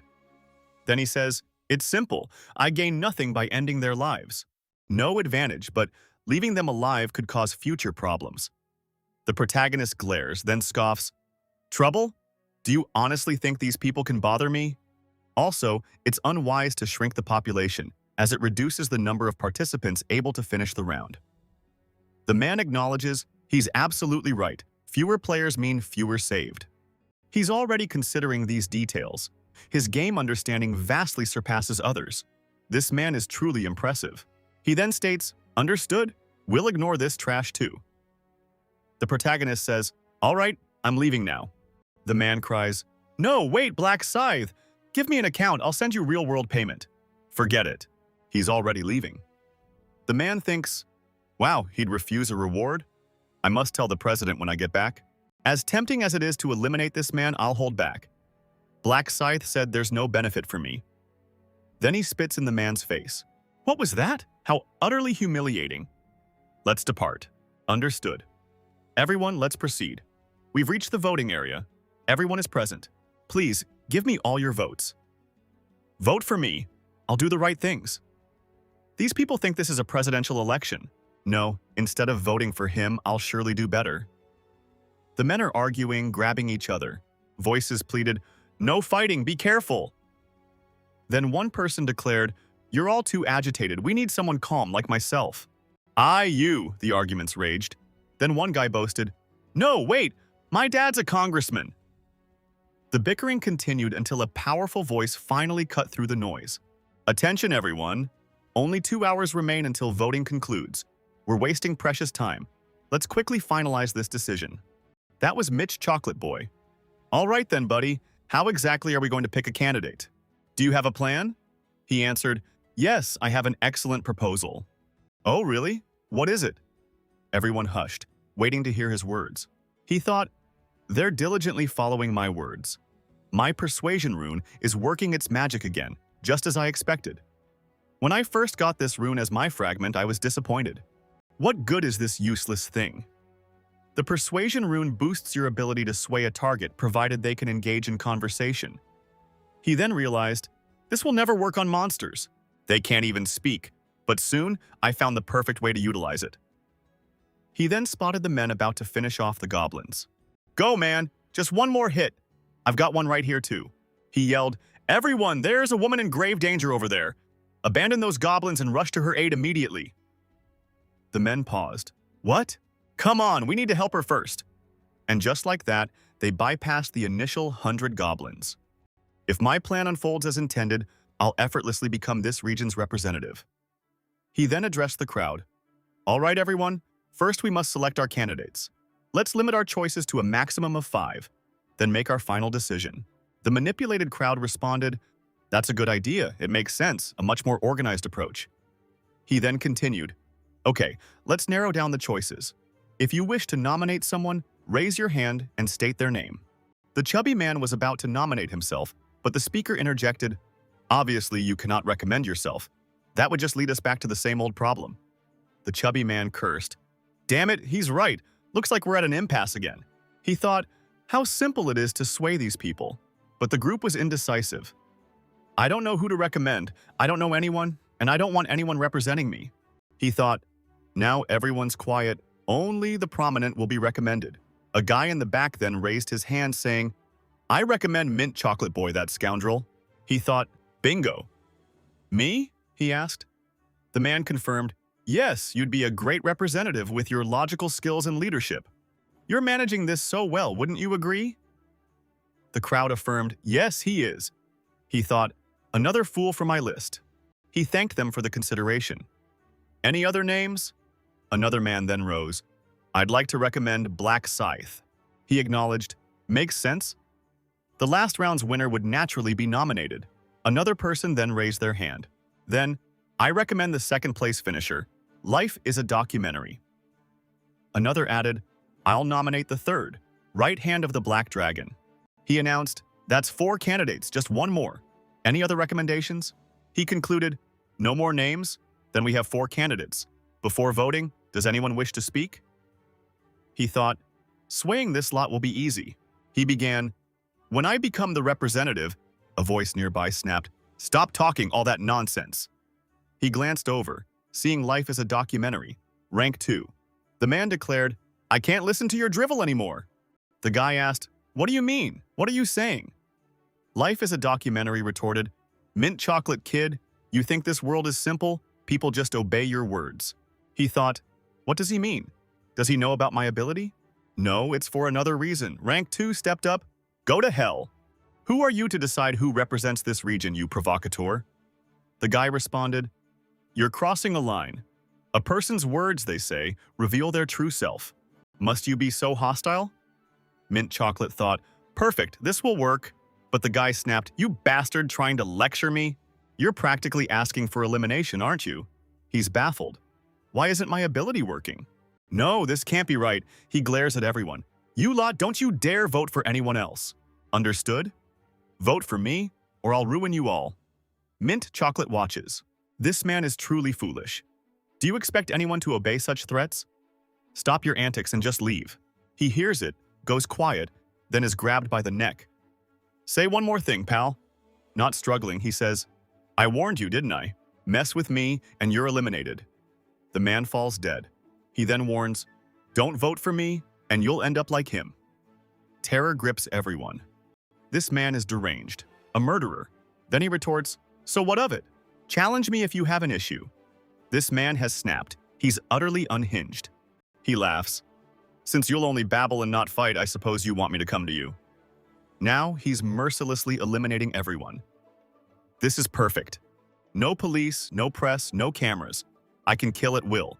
If you don't vote for me, I'll eliminate you next round, guaranteed. Understood? Everyone is tense. What's our move? Vote or be eliminated? Done. They'll vote for me now, out of fear. Thus, I'll secure my spot as representative. Black Scythe. I'll crush that villain once I have authority and become number 1.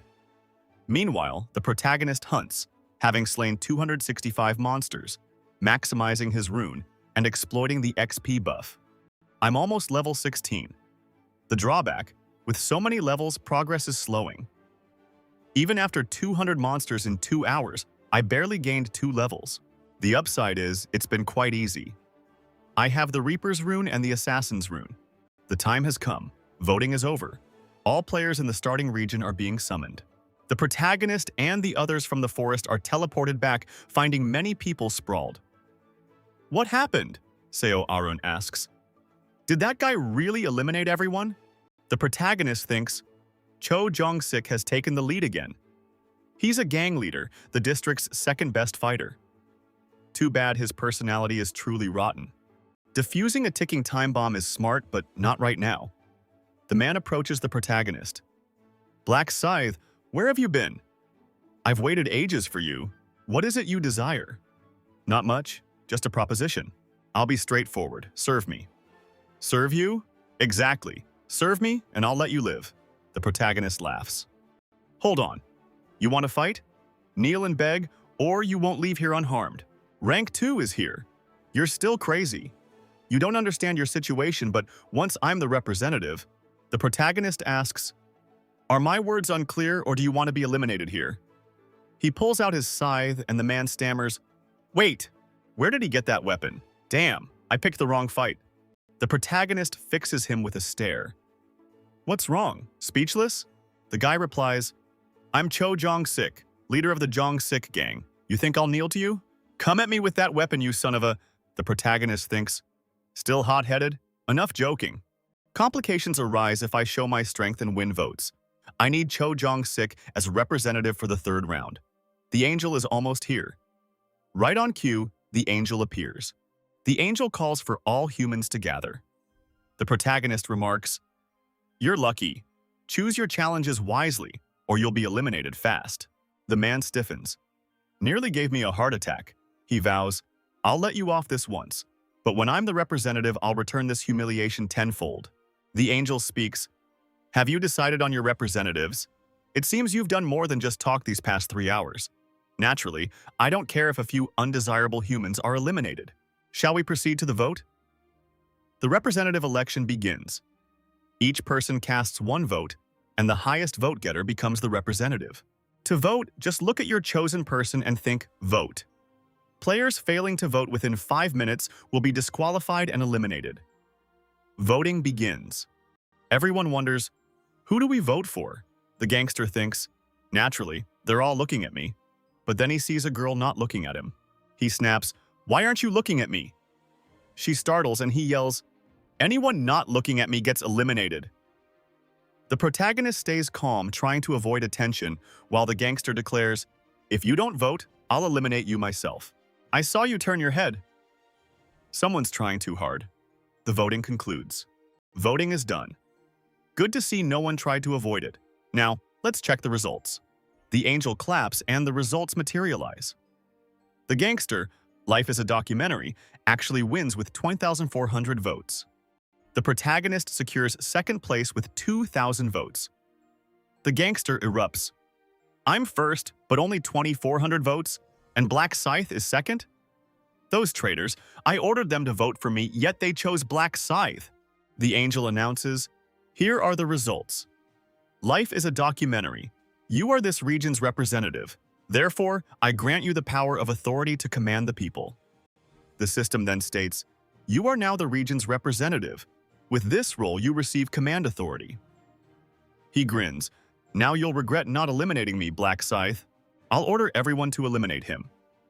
But upon examining the ability, it reads, Temporary skill, command authority. You can issue one command to players, forcing their control. Under its effect, players cannot disobey the command. Usage limit, 10. The skill is useless against anyone who has already acquired a class. The gangster is aghast. Hold on, I'm limited to 10 uses and it's ineffective against class holders? So, anyone who's gained a class can simply disregard my commands? The angel proceeds, Ah, my dear humans, you likely believe the voting concludes everything, don't you? But that's far from the truth. This round contained a secret objective. The crowd gasps. Hold on, what is she implying? A concealed task. Then, a display materializes. Subquest. Achieve advancement prior to the vote's conclusion and gain a class. Everyone shouts, What? A progression item? Obtain a class. She remarks, This quest window was set to pop up the moment anyone hit level 10. You were completely unaware, weren't you? The assembly whispers, But how can we possibly level up if there aren't any creatures around? She grins. What exactly do you mean? The forest teems with beasts. Now don't be disheartened. A mere 80,000 individuals across all regions achieved advancement. And speaking of which, someone in this very region received a class promotion. Then the crowd begins to chatter, Whoa, someone's already undergone a class change? Who could it be? Should we examine the submission outcomes to discover? With a snap of her fingers, it materializes. Round 2 submission. All regions, Black Scythe. Region 45, Black Scythe. Everyone exclaims, Incredible, it's Black Scythe once more. He was the initial one, and within our entire area, he's the sole individual possessing a class. And it's a Reaper. What sort of class is that? It certainly sounds incredibly potent, doesn't it? That fellow was wielding a massive scythe. Life as a documentary stands, seething with vexation. Confound it! My intention was to employ my command authority to force him to eliminate himself. But who could have predicted this individual would acquire a class promotion so swiftly? The angel states, Indeed, for round 2, the prize was awarded to the one who finished the objective first. Thus, the initial player to complete the mission in our region was Black Scythe, and not merely here, but across all regions. Remarkable, Black Scythe. Your class itself is singular, a Reaper, and your chosen name aligns flawlessly. Pray tell, how did you devise such a moniker? Did you know you'd become a Reaper? He answered, I didn't pick a class that fit my name so perfectly. The angel then declared, It seems your destiny was to be a Reaper. The protagonist noted even angels were clueless about getting the Reaper class, only its unique status. It's destiny, isn't it? The angel added. Remarkable, someone in this region changed classes and is the only one immune to authority commands. The crowd asked, Unaffected? What do you mean, Miss Angel? Since I mentioned it, I'll explain. Authority commands are useless against humans who have a class. How's that? So Black Scythe can do as he pleases. Also, he only has 10 authority commands. Being a representative doesn't mean you wield infinite power. The crowd gasped, Only 10 commands? So that's the situation. The target was enraged. Damn that angel. Why tell him that? The angel continued, We must reward Black Scythe for his rapid class change. She snapped her fingers and it appeared. You're the first to complete the mission in this region and all others. You've earned low-rank armor and a special chest. Pick one of the rare armors. Your choices are Metal Hunter or Mage Armor. The decision was clear. The metal was too cumbersome, and the Mage Armor offered no protection. He chose the Hunter outfit. The special chest, like before, offered a 3x buff, 3,000 gold, or information. With many monsters in round 3, taking the experience buff again was the best move. The angel stated, With everything distributed, please return home. Round 3 will be very exciting, I guarantee it. The system then announced mission completion and a return on March 1st. His soul returned to his body. The gangster woke up, checking his arm. Thank goodness it's still here. Luckily, if not eliminated, your body comes back intact. He hung his head. Never again. I'll never mess with Black Scythe again. What a mess. Why did I get involved with someone so heartless? Elsewhere, a guard who'd planned to abandon the girl changed his mind, so all was well. He said, You worked hard, RN. She replied, What did I do? You did everything. I truly appreciate your help and protection. He adjusts his tie. That's just my job, as your manager and bodyguard. She then added, I'd like to thank Black Scythe again. Is there a way? Sadly, we don't know his true face, so we can't locate him. It also seems Black Scythe wants his identity kept secret. He does. Why? I asked for his bank account to send compensation, but he refused instantly. Black Scythe knows I could find him with it. She looks a bit sad, doesn't she? The bodyguard said, if you truly want to show gratitude, why not find him next round and give him an item? She replied, that's a good idea. I'll need to consider how to repay him. Why not rest today? I'll see you tomorrow. Okay, be well. The man's in the elevator saying, President May. The president replies, hello, Sanchu. He says, you're still awake, it seems. The president replies, I just had whiskey after the game. The bodyguard adds, I saw the results, President. Congrats on becoming a Black Knight. The president replies, nothing special. What happened on your side? Siwa Rini and I only reached level 8. We were hunted, got injured, and couldn't continue. Hunted. I plan to tell you when I got back. Can I come now? The president asks. Is this about Black Scythe? Come to the hotel now. I want the details in person. Okay, I'll be there in 20 minutes. The man gets into his car as the protagonist watches. As expected, he's meeting the president. 10 minutes earlier, the protagonist woke up and used his real-life tracking. He thought of the guy's face, and when name and face matched, the system gave a location, 9 meters. He's very close, probably on the top floor. But now it's changing. Minus 23 meters, then 56 meters. Judging by the speed, he likely took the elevator. Where is he going at this hour? Is he already on his way to meet the president? I have to verify that. Luckily, I'd activated my tracking as soon as I got back. The night is dark, cloaked in shadows. It's the ideal time for a discreet pursuit. The president is waiting. I'll keep my distance for now. This intel is my priority. Black Scythe, the player who's dominated both rounds, securing the top spot. The president believes this individual claims to possess intel on rank 1. I have a bad premonition. Did you cross one of my subordinates? If that's the case, I won't just let it slide. To interfere with my right-hand man is to challenge me directly. I don't care who you are. If you cross me, I'll retaliate, even against rank 1. The protagonist, however, is considering an alliance, though this guy's villainous look suggests he might cause trouble, putting him in a tough spot. Sang Kyul arrives at the president's office. They exchange pleasantries and light conversation. Then, unexpectedly, the man declares, "Your very existence inspires me, President. My sincere thanks." Wow, that's quite excessive. The president notes, "You're quite adept at flattery, but please have a seat." "It's not flattery, sir. It's simply the truth." "And belated congratulations on your survival." The president retorts, "Surviving? Round 2 was effortless." Sang Kale then offers, "And congratulations on your class advancement as well. It was nothing extraordinary, merely fortune. Some argue luck itself is a talent. Moreover, you secured ranks 2 and 3 globally. That's a significant achievement. My greatest honor is to be at your service." "Very well. Easy there." The president observes, "It appears you have a request. With all this praise, just tell me what you're after." Sang Kyul then inquires, "May I ask where you obtained an advancement item?" The president responds, "It was nothing special. It simply dropped during a monster hunt. In truth, this fragment came to me because of a rune I acquired." The scene shows the angel instructing him to inspect his inventory. He opens it, revealing the rune of the Black Knight. Its description states, "Boosts all attributes and infuses your weapon with a dark aura, harming foes. Upon reaching level 10, you automatically become a Black Knight." He mused, "A Black Knight's rune. So, upon reaching level 10, I'll be elevated to a Black Knight." He mused, "What incredible luck to stumble upon such a potent item right at level 1.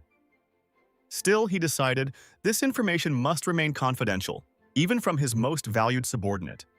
Human nature dictates that people are constantly changing. The president then declared, "All right, let's move on to the primary subject. Who tried to harm you? Was it Black Scythe?" Sang Cheol replied, No, it wasn't him at all. In fact, he was the one who rescued me." "He saved your life?" "Elaborate." After Sang Cheol recounted the events, the president stated, "So, you nearly perished because a group of ruffians were pursuing Orin." "Indeed. Had Black Scythe not intervened, I'm certain both of us would have been wiped out. While Oren might have physically endured, the mental anguish would undoubtedly have destroyed her prospects in the entertainment world. The president pondered. I nearly lost my most prized subordinate, and my entire enterprise was almost jeopardized. He then inquired, what became of those individuals? They were dealt with, I presume? Sang Cheol responded, although Black Scythe inflicted suffering worse than death upon them, he ultimately spared their lives. The president questioned, why would he do that? Sang Cheol recalled, he remarked something to the effect of, there's no advantage in eradicating them. He stated that diminishing the overall population also reduces the pool of potential survivors. The president considered this. He has a point, but who can predict their future actions? Still, he thought, thanks to Black Scythe, my subordinate and my valuable asset are both safe. It seems I owe him a favor. He then declared, I must offer him some form of recompense. Sang Cheol reported, I brought up the idea of compensation, but he dismissed it as unnecessary and departed at once. He refused compensation? What's that about? Is he worried his identity might be revealed? He seems like a very cautious individual. Okay, if you meet him again, deliver my words. Tell him I'm truly grateful for saving both of you. Got it? I'll pass that on, President. And keep an eye out for any way we can help him. You know I don't like being in anyone's debt. Yes, sir, as you command. I just remembered something important. What were the nicknames of those thugs? It appears the president intends to track them down. Meanwhile, outside, the protagonist perched in a tree, musing, what an obedient hound. He rushed to speak with that president immediately upon his return, despite the late hour. Their fate is confirmed. I should depart. My presence here is suspicious. I owe my little brother for getting a heavenly demon into my apartment. Had I not delivered those rice cakes, I wouldn't have met Oren or learned her connection. Cultivating my neighbor's trust could also earn me his. Still, I must decide if I'll advance the heavenly demon to the final round. His Black Knight rune is so powerful it's practically a cheat. The catch? It forces you to become a Black Knight. After gaining the Black Aura, you must recharge a unique dark energy not obtainable normally. Energy recovery clearly demands eliminating others. This skill suits a psychopath like him, making him a risky ally. He'll remain a candidate for now, used only when needed, as many other talents exist. I'm also considering the woman, likely his priestess. I'll begin work on this at sunrise. At KS24, where the protagonist bought tickets, a man thinks, what do I do? At this rate, monthly revenue will have. A girl enters calling, Dad? He replies, oh, hi, Julie. Why the long face? Lottery ticket sales are completely suspended. Just like that, without warning. The government's reasoning makes sense. It's due to the players. Their unknown abilities pose a danger.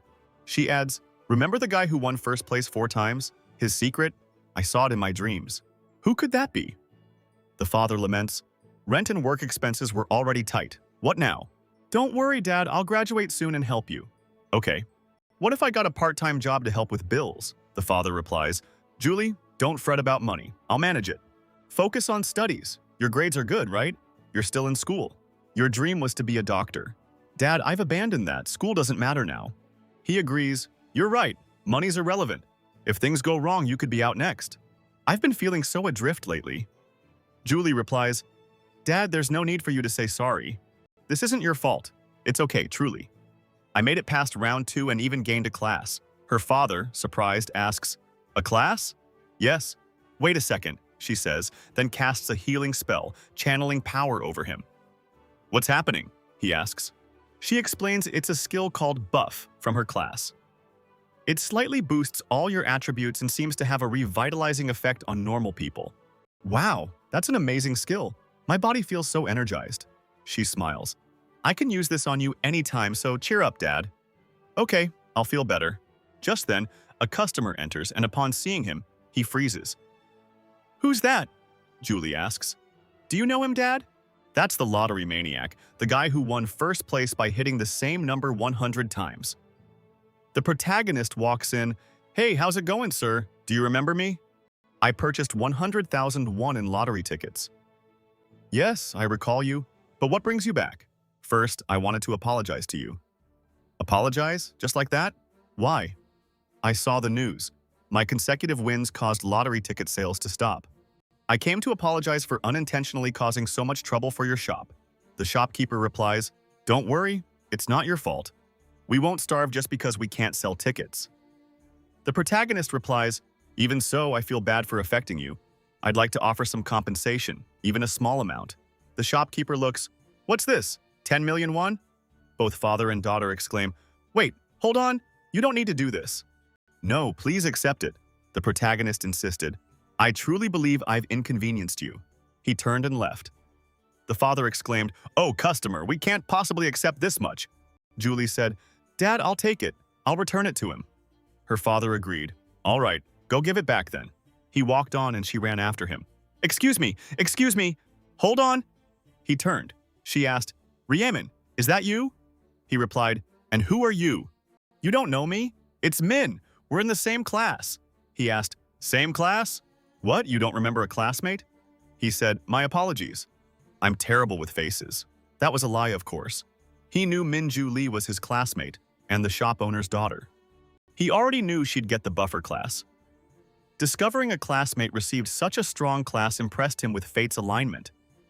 His visit, feigning amnesia, and all his actions aimed to bring her to his side. She asked, can we talk somewhere? He replied, all right. They sat on a park bench, and she handed him the money. Here, take it back. He replied, but isn't that what I gave you? We can't accept so much. Take it back, the protagonist mused. 10 million won is absurd, but I offered it knowing they'd refuse. Despite her tough circumstances, she dislikes owing anyone. She insisted, take it. My arm hurts. He replied, I won't take it. What? I told your father I gave that money because I felt bad for the trouble. It's for my conscience. She said, but this is too much. He replied, no matter the sum, I truly want you to keep it. Otherwise, I'll feel bad recalling this. She then states, this is far too much, I simply cannot take it. The protagonist muses, that's precisely my intention. He advises, make sure to inform the shop owner as well. This amount is trivial for me, so just take it, no strings attached. She retorts, ugh, why are you always so infuriating? Why do you… He cuts her off. We're finished here, aren't we? I'm off. She quickly counters, no, hold on, 10 million is excessive. I'll accept 1 million instead. Is that fine? The protagonist replies, are you the one to decide? Go ask the shop owner. She states, oh, my father would certainly be uneasy with such a large sum. The protagonist inquires, your father? The shop owner is your dad? Yes, he is. Well, that's quite unexpected. I frequent that place. How intriguing. She responds, it's equally intriguing for me to discover the lottery's top prize winner is a fellow student. The protagonist ponders, classmate? She presses on, didn't you realize we share a class? I recognized you the moment you entered the store. He apologizes, my apologies, I'm quite terrible with recognizing faces, and this is our initial conversation, isn't it? Indeed, she concedes. She then says, so you're just learning my name now, right? Yeah? My bad.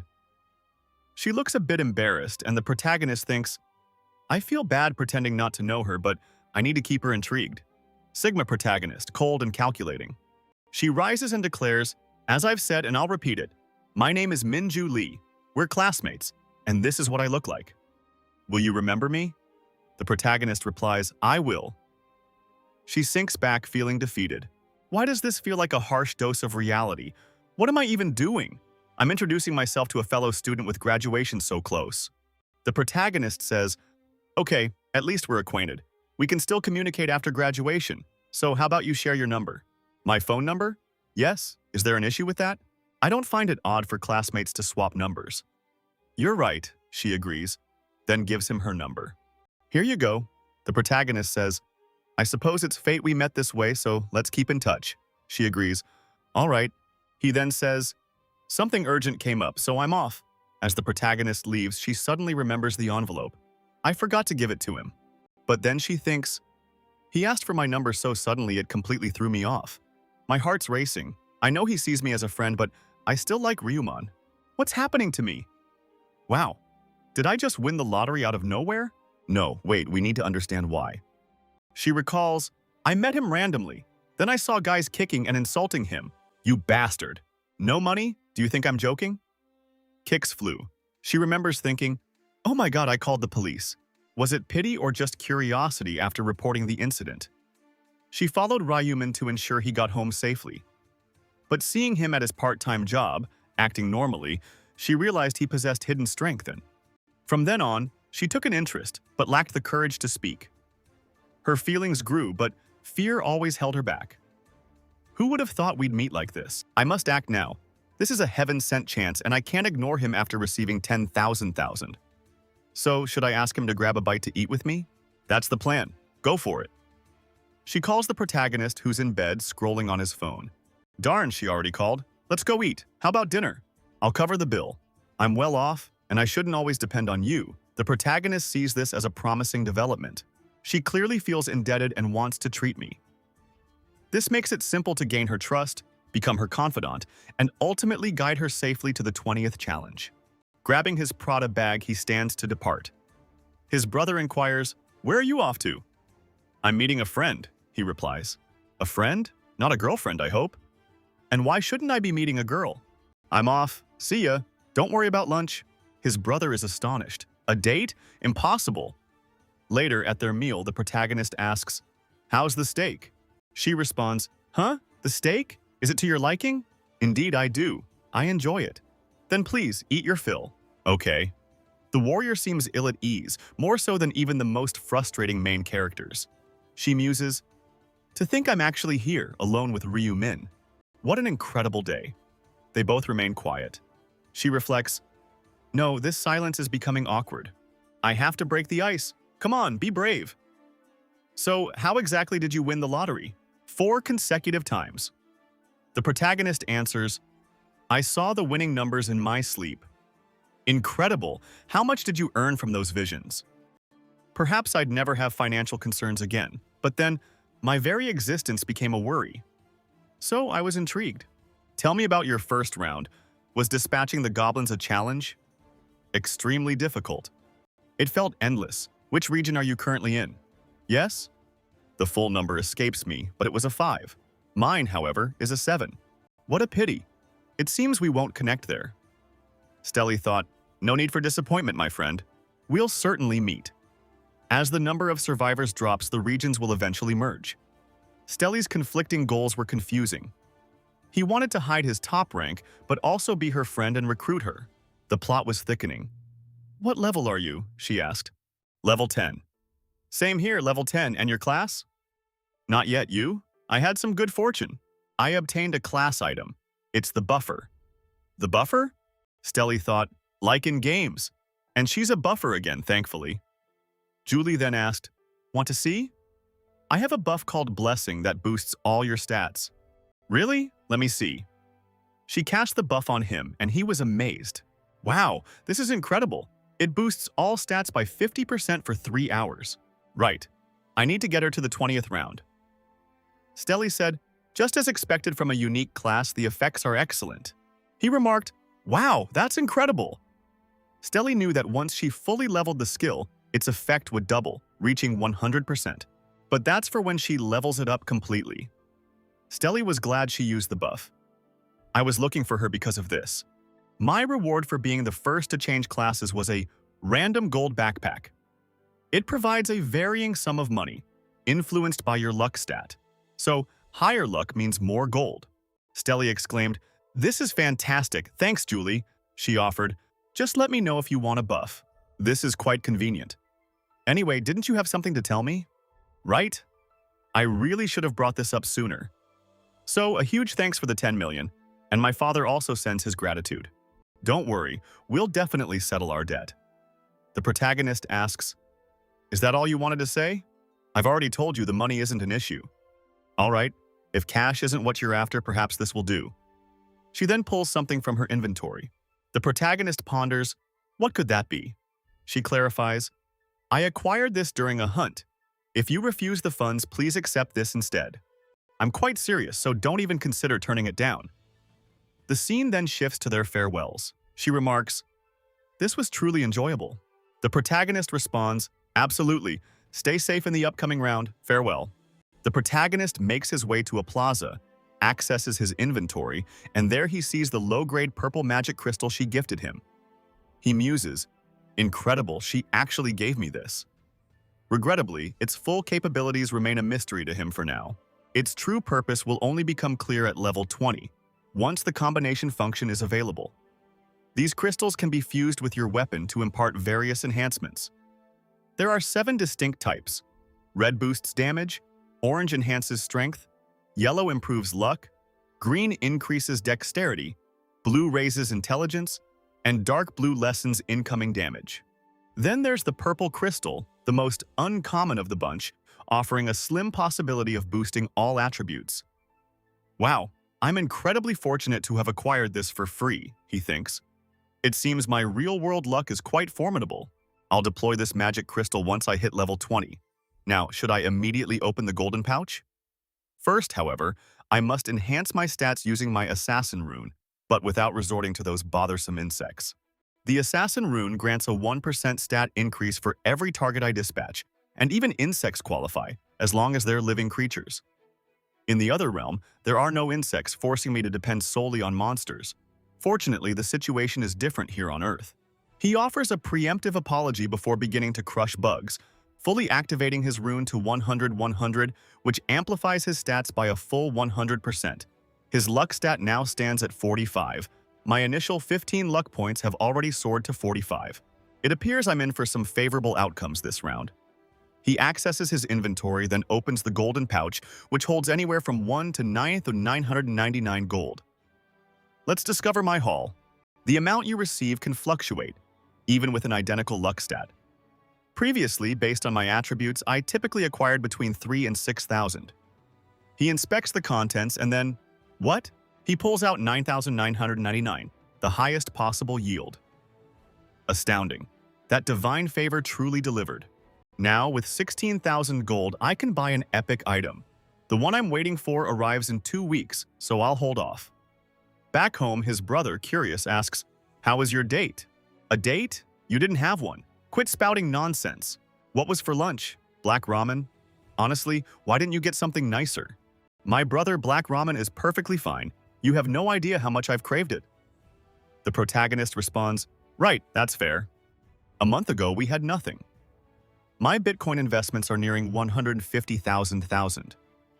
Just like before, I know it's crashing in 2 weeks. Time to sell it all."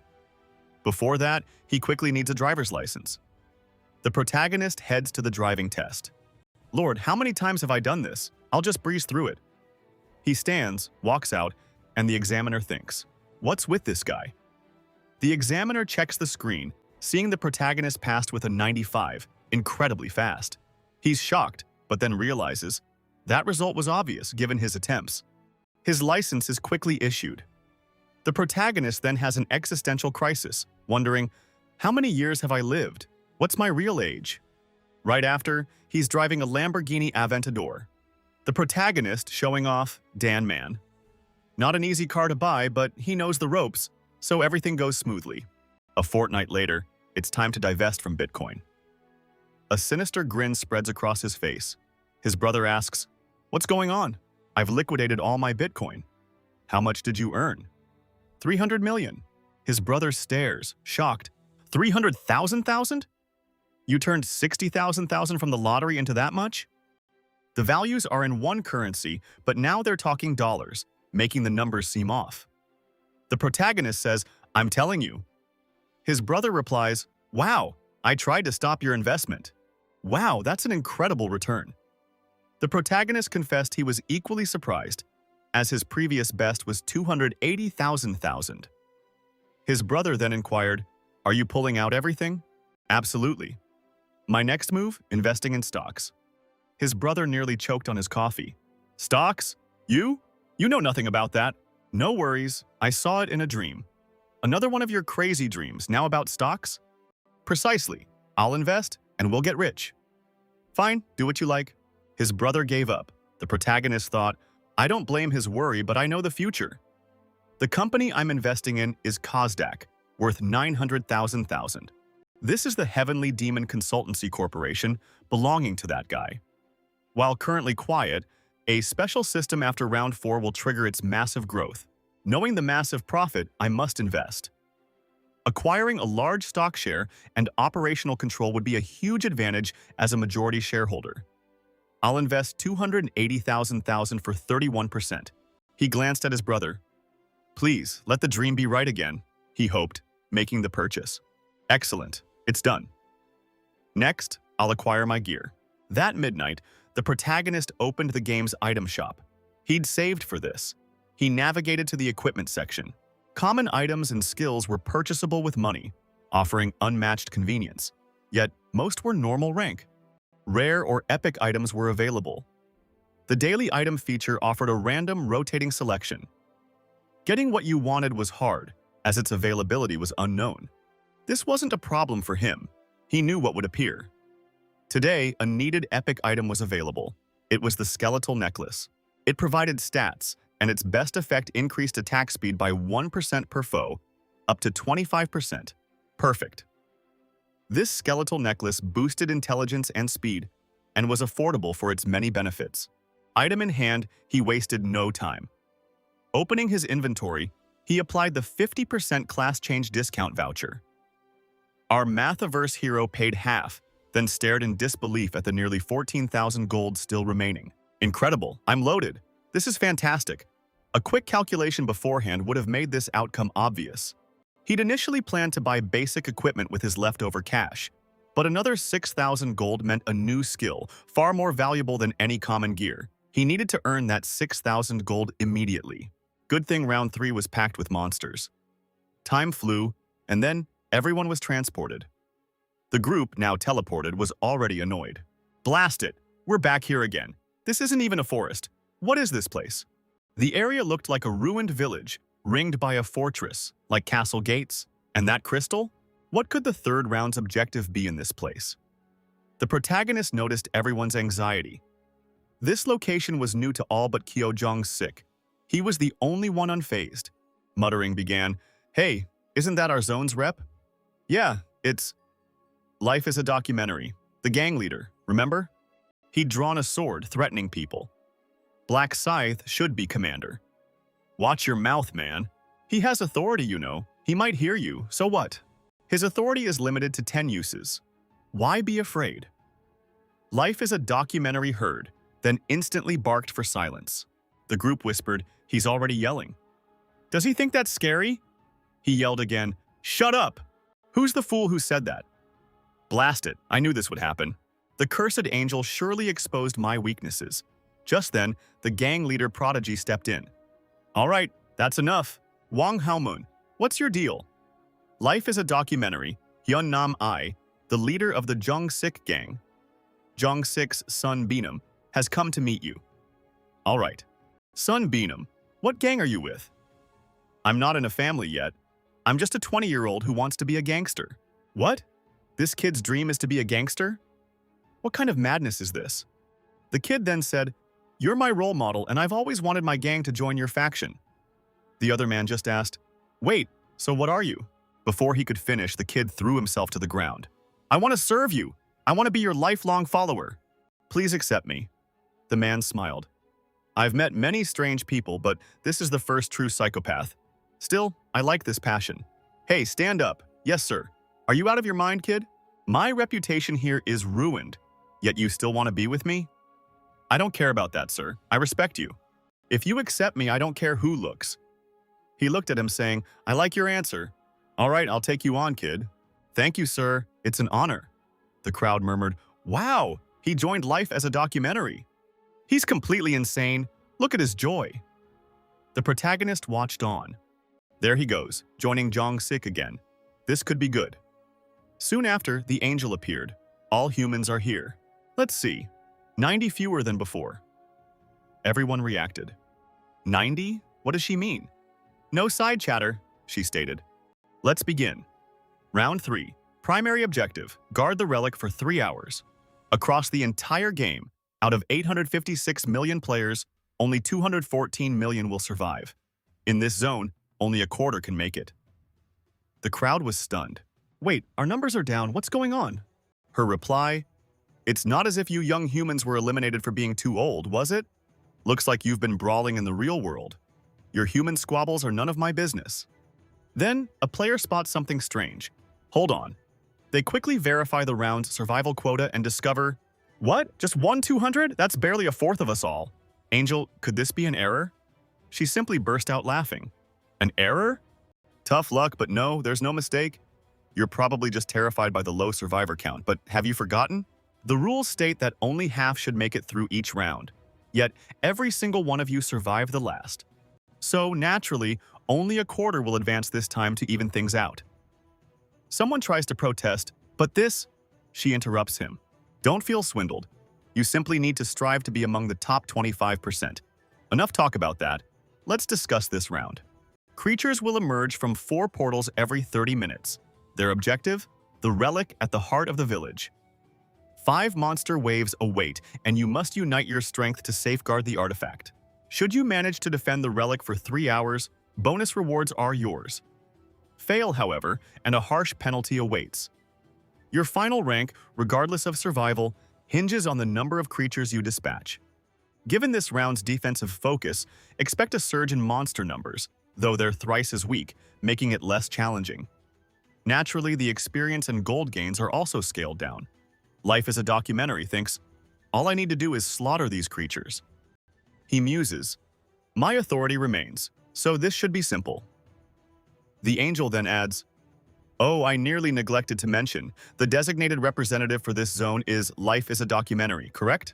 He's permitted to utilize the authority role throughout this round. However, I imagine you're all wondering, what occurs if this zone's representative is eliminated? Should he be naturally removed or slain by creatures, the role becomes open. Yet, if another player assassinates him, the perpetrator automatically assumes the new representative title and gains 10 uses of the authority role. That concludes my briefing. Monsters arrive in 10 minutes. I wish you luck working together to survive 3 hours, but I doubt you'll actually cooperate, will you? She disappears. Life as a Documentary is left dumbfounded. What the heck? This is truly unfair. He spins, seeing others already drawing blades to attack. You rogues, bring it! First one to attack me loses their head. Someone says, too aggressive for just 10 authority uses. Kill him, and we're the representative. Right? Ma'am, I should be representative. Everyone looks back. He's here. The kid makes his entrance. Black Scythe, what do you want? Relax, I just want to talk. I'm not scared, speak. You think your threats will frighten me? The protagonist interjects, I have an offer. You're in a bind, right? I'll protect you. What? I'll stay by your side and shield you from any player attacks. Everyone reacts, what? Black Scythe is going to protect Life as a Documentary? Does this mean we must fight Black Scythe too? No, this is a terrible idea. Life as a Documentary is deep in thought. Look at everyone's reactions. If I accept this guy's offer, I'll likely survive, but deals always come with a price. What do you want for protecting me? Nothing much, just that you follow all my orders. That's the only condition. What, this scoundrel? He tried to phrase it differently, but he's really saying, become my subordinate. Why are you making me this offer? I can't tell you. And these orders? What kind of orders are you talking about? I can't tell you that either. You just have to follow my commands. Completely obey him? What a joke. He truly expects me to fall in line? Yet, if I refuse, will that scythe come for me? Make your choice. The others are also anticipating your reply. My answer is no. I expected nothing less. His ego would never allow him to yield. The others are stunned. He turned it down. He could have had safe hunting under Black Scythe's shield. Indeed, his arrogance is too great to serve another. It seems his self-respect will prove more vital than his very existence. He likely believes we'll stand idle. The protagonist muses, this is exactly how it played out before. I must establish my boundaries now. He grasps the situation. Given your choice, my hands are tied. From this moment, your fate is irrelevant to me. Perish or prevail, it's no longer my affair. The others murmur, did you hear? Black Scythe no longer cares? Does this mean we're free to strike this rogue? Come on, everyone! Life as a Documentary glares back. Blast it! Perhaps I should have taken the deal. Abruptly, an announcement blares. The initial wave commences. Brace for the monster onslaught and safeguard the relic. In half an hour, irrespective of the first wave's progress, the second will strike. The group mobilizes. All right, team, we must defend the relic. Round ends in 2 hours, 59 minutes. Life as a Documentary grumbles, curse it, I can't battle with these people trying to kill me. This is a solo endeavor. My sole concern is my own objective. He scans the area. Where is that rogue off to? He spots the protagonist moving towards the entry point. Is he intending to face them solo? At the entrance, the broadcast repeats. Wave 1, for 4,900 players, 9,800 weakened goblins. A total of 9,800 goblins. For this particular round, all goblins possess only 1/3 of their usual power. Best of luck to all combatants. Life as a documentary muttered, I'll hide and watch. But Black Scythe was moving. Was he really going to fight the entrance goblins alone? The entrance was narrow, but 10 could pass. Did he think he could handle 10 at once? He watched the protagonist wait for the goblins, that madman. He's just confident due to his level. He'll kill a few, then run when it gets tough, I'm sure. The goblins drew near. The protagonist drew his scythe, tearing through 3 goblins at once. Life as a documentary stared in disbelief as goblins leaped. Time seemed to slow. The protagonist jumped, slicing them midair. Is Black Scythe really this strong? I won't be like that even at level 16. I can't just stand here. I need to get stronger fast. Most players are busy fighting goblins. A shout echoed from afar. Block that flank! The west gate is being overwhelmed. Stop them! Let's go. Life as a documentary thought, I must get down there, my chance to kill goblins. Come here, you experienced bastard. He cut down one goblin, then another. My detection room predicts their moves. Suddenly, an arrow flew by. What, an arrow from where? I didn't see any goblin with a bow. Who was that bastard? Damn it. I didn't see who it was. If I catch him, he's getting stabbed in the ribs. Got him, guys! I got him. He pulled out his spear, striking the guy in the chest, stabbing him all over. I'll eliminate you! He spotted another guy with a bow, staring at him. Must have been that bastard. Pulling out his spear, he struck him square in the head too. Damn it, to think I worry more about players than monsters. If I hadn't become the representative of this crap, I'd give this position to someone else. Maybe I should have accepted Black Saiji's offer. No, my pride demands I never yield to that wretch. I need a way to hunt without player interference. That guy, wait, he's ranked 3rd in this zone. Black Dragon Flame is in my right hand, isn't it? You're next. What's happening? Black Dragon Flame, from now on, protect me. Meanwhile, our hero's attack speed is boosted by 25% from the skeletal pendant. A goblin fell. Current kills, 502 of 100. The experience buff is applied. All stats are boosted by 100% from the assassin rune. He collected 3.33 gold, plus an extra 1.66. He checks his status. I've made about 2,000 gold. I can hit 20,000 by the second wave easily. No, I need to make more this round to buy 2 general abilities. If I could, I'd get the Inner Thoughts rune early. Another goblin emerges. He glares, then slashes its chest. The goblins begin to retreat. You won't come? Fine, if you won't, I will. He charges, cutting and slashing, taking them down. Near the relic, a voice asks, What's that sound? Did something happen? The goblins vanish. The first wave has been successfully defended. Survivors, 3,033. 967 eliminated. Every survivor gets 500 gold as a reward. We made it, but 967 are already gone. Even weakened goblins are dangerous. But where is he? Ah, found him. Cho Jong-sik lives. He'll struggle to survive the next round. Jong-sik mutters, Damn those bastards. They're not after goblins. Those jerks just want me. Another one comes. An axe-wielding opponent strikes his shoulder. Fortunately, these idiots are serving as my personal bodyguards. My commands have turned them into obedient human shields. Perhaps I can make it through this ordeal. Young-heem, are you all right? The gangster asks. This guy's actually shielding me, without a direct order. Blast it all. I'm bleeding profusely. Will I truly manage to reach the ultimate stage? No matter, I'll endure this chaos and demonstrate my supremacy to everyone present. Wave 2. 3,933 players against 7,866 goblins and hobgoblins. Given the current round, their strength is diminished. May fortune favor you in this fight. Our hero confronts the goblin horde. A single swing of his scythe fells 5 or 6 foes.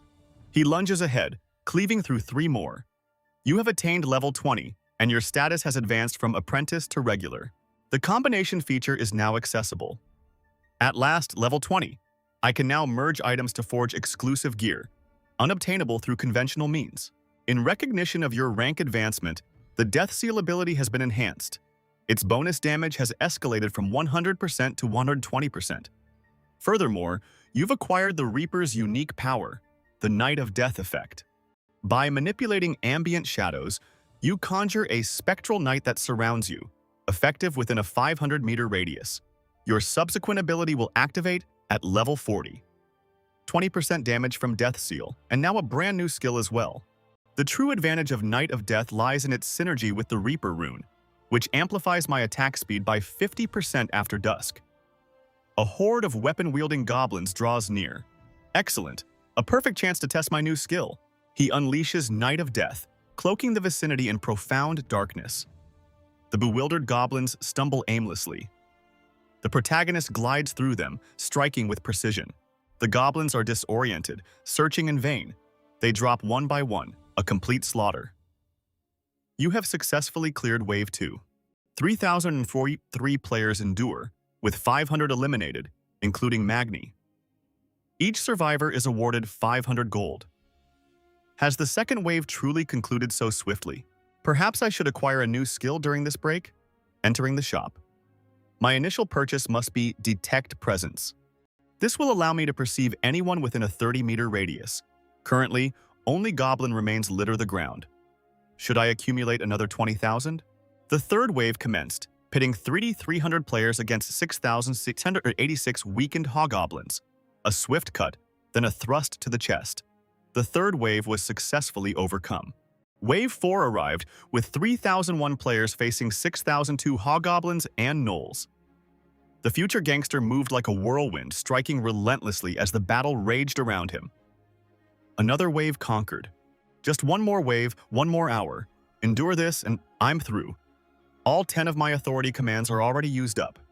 With them guarding me, my life should be safe. Then came Wave 5. 2,700 players against 10,000 weakened gnolls. 10,000? Such a massive number, but they're weakened. Good fortune to all. No time for fear. This is my chance. I'll make history. I'll get stronger, destroy those who tried to kill me. He glanced around, seeing his commanded group getting struck. He's over there. That's the zone representative. We must take him out. You fools, shield me. He grabbed 2 players, using them as shields. One took a chest stab, the other a knife to the face. They fell, lifeless. Damn it, I'm in trouble. This isn't about hunting anymore. I must escape. There he is, after him. Damn it. I only needed to survive one more wave, just one. He sprinted directly towards the protagonist. Black Scythe! Hey, Black Scythe! I accept your offer. I'll obey any command, just protect me. Black Scythe, I said yes. Answer me. I refuse. I told you, I don't care what happens to you. You were the one who offered. I told you I'm giving in. Why turn me down? He claims he doesn't need a subordinate who can't command authority.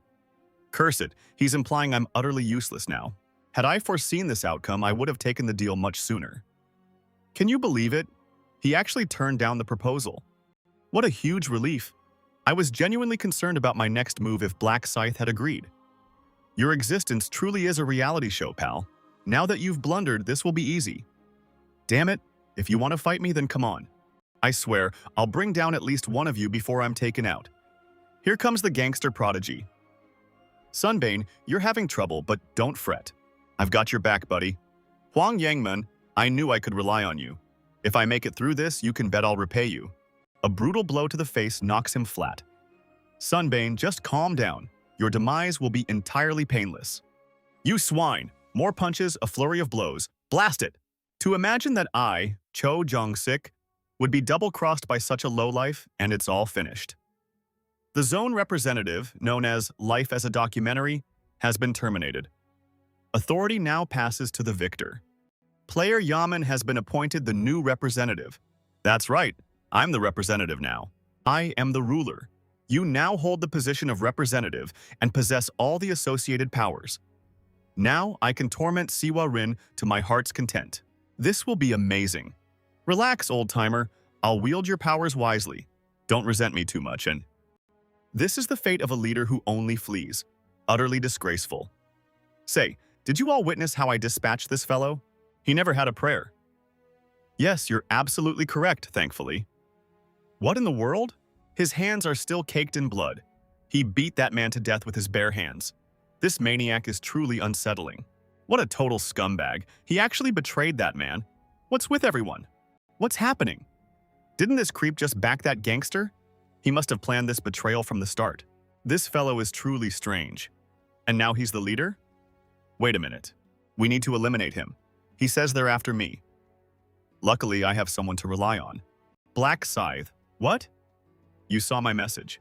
I am the zone representative. I hold the 10 authority commands. So, the offer you made is legitimate. I accept. I'll obey your every command, as long as you protect me. Chu Jong-sik was abandoned for losing his commands, so you'll accept. Right? I don't like your attitude. Kneel and beg, and I might consider your plea. Excuse me, did you not hear me? I possess the 10 authoritarian commands. So what? You're clearly mistaken, but you're the one who came to me. The man looks confused, saying nothing. You want my protection? Kneel and beg. He looks back, already turning away. I'll do everything you order. Please use me as your subordinate, Sir Scythe. The protagonist forces him to submit. I've seen this scene so often, it's almost annoying, but Hwang Yang-min, unlike Jong-sik, has some value for now. All right, I accept your offer. Thank you so much. Thank you, Scythe. Stop that. You're repulsive, honestly. My apologies. He advances a few paces. The others pause. What's going on? Is the Dark Scythe really defending Yeoman? This is absurd. Will we be forced to confront him? Seriously, have you witnessed Scythe in combat? Impossible. He single-handedly annihilated scores of creatures right here. How can we possibly defeat him? The protagonist speaks. Let me simplify your choice. You're presented with two options. You can either abandon the zone representative and return to eradicate the creatures, or face elimination by my hand. I advise the former, though the latter holds no concern for me. Anyone who dares to draw a weapon against me will forfeit their humanity. The others immediately drop their weapons, their daggers clattering to the ground. I'm out of here. Me as well. Yeoman astonishing. Everyone's resolve crumbled with just a handful of words from Scythe. I feared him as an adversary, but having him as an ally is quite reassuring. The protagonist muses. This will conclude shortly. We could easily overcome the fifth wave at this rate, yet it feels anticlimactic to finish this way. Hwang Yang-min. Indeed, Black Scythe. As agreed, you will follow my instructions. What do you require? Simply command me, and it shall be done. Employ your 10 commands of authority to shatter the relic. What? The relic? But hold on, if it's destroyed... He recalls the angel's warning. Neglecting the relic's safety incurs grave penalties. So why? Hold on. If I expend my 10 commands, I'll have none remaining to enslave Surin? Scythe, may I inquire why? Silence and comply immediately. Could I perhaps use 9 instead of 10? I shall not reiterate. If you wish to avoid elimination, decide at once. Very well, I'll proceed. I will select the 10 individuals upon whom you'll exert that authority. Sim Songju, Small Pepper, Don't Touch Me, Spring, Summer, Winter. I command these 10 people to destroy the relic. What? But those are all my friends. What's the point? The others look at each other. Hey everyone. I'm truly sorry, but this is Black Scythe's command, so you have to understand. It's starting. Don't touch me, Sim Sang-yeon, Small Pepper. The directive reaches all 10 of them. Destroy the relic. The system warns, the relic is under attack. The group reacts, what? They turn to see the 10 individuals already tearing apart the relic. Hey, what are you doing? Stop that. We'll get punished, don't break it. But they're all smashing it, the group is just tearing it down. It's finished. The relic is destroyed. Main mission failed. A divine retribution agent will be summoned in 30 minutes. The group asks, a punishment agent? Who's that? You must survive this agent until the time runs out. This round won't conclude until the agent vanishes. Whoa, man! That sounds like a major boss. New secret mission. Round 3. Survive the divine agent for 30 minutes. The reward? 3,000 gold. The group exclaims, wait, at least the reward is substantial. 3,000 gold. Seriously, we only got 2,000 for guarding the relic. This will be worth it. Yeah, it's actually profitable. That's right, man. This payout is even greater than the fifth wave itself. That's precisely why I had Yongin destroy the relic. I avoided doing it myself, as the system identifies players who attack it. The 10 players involved in the attack will incur a penalty, a permanent 50% reduction in all their stats. One of them asks, "Wait, why are we getting this penalty? We only followed orders. This is outrageous. Youngmin, you absolute snake."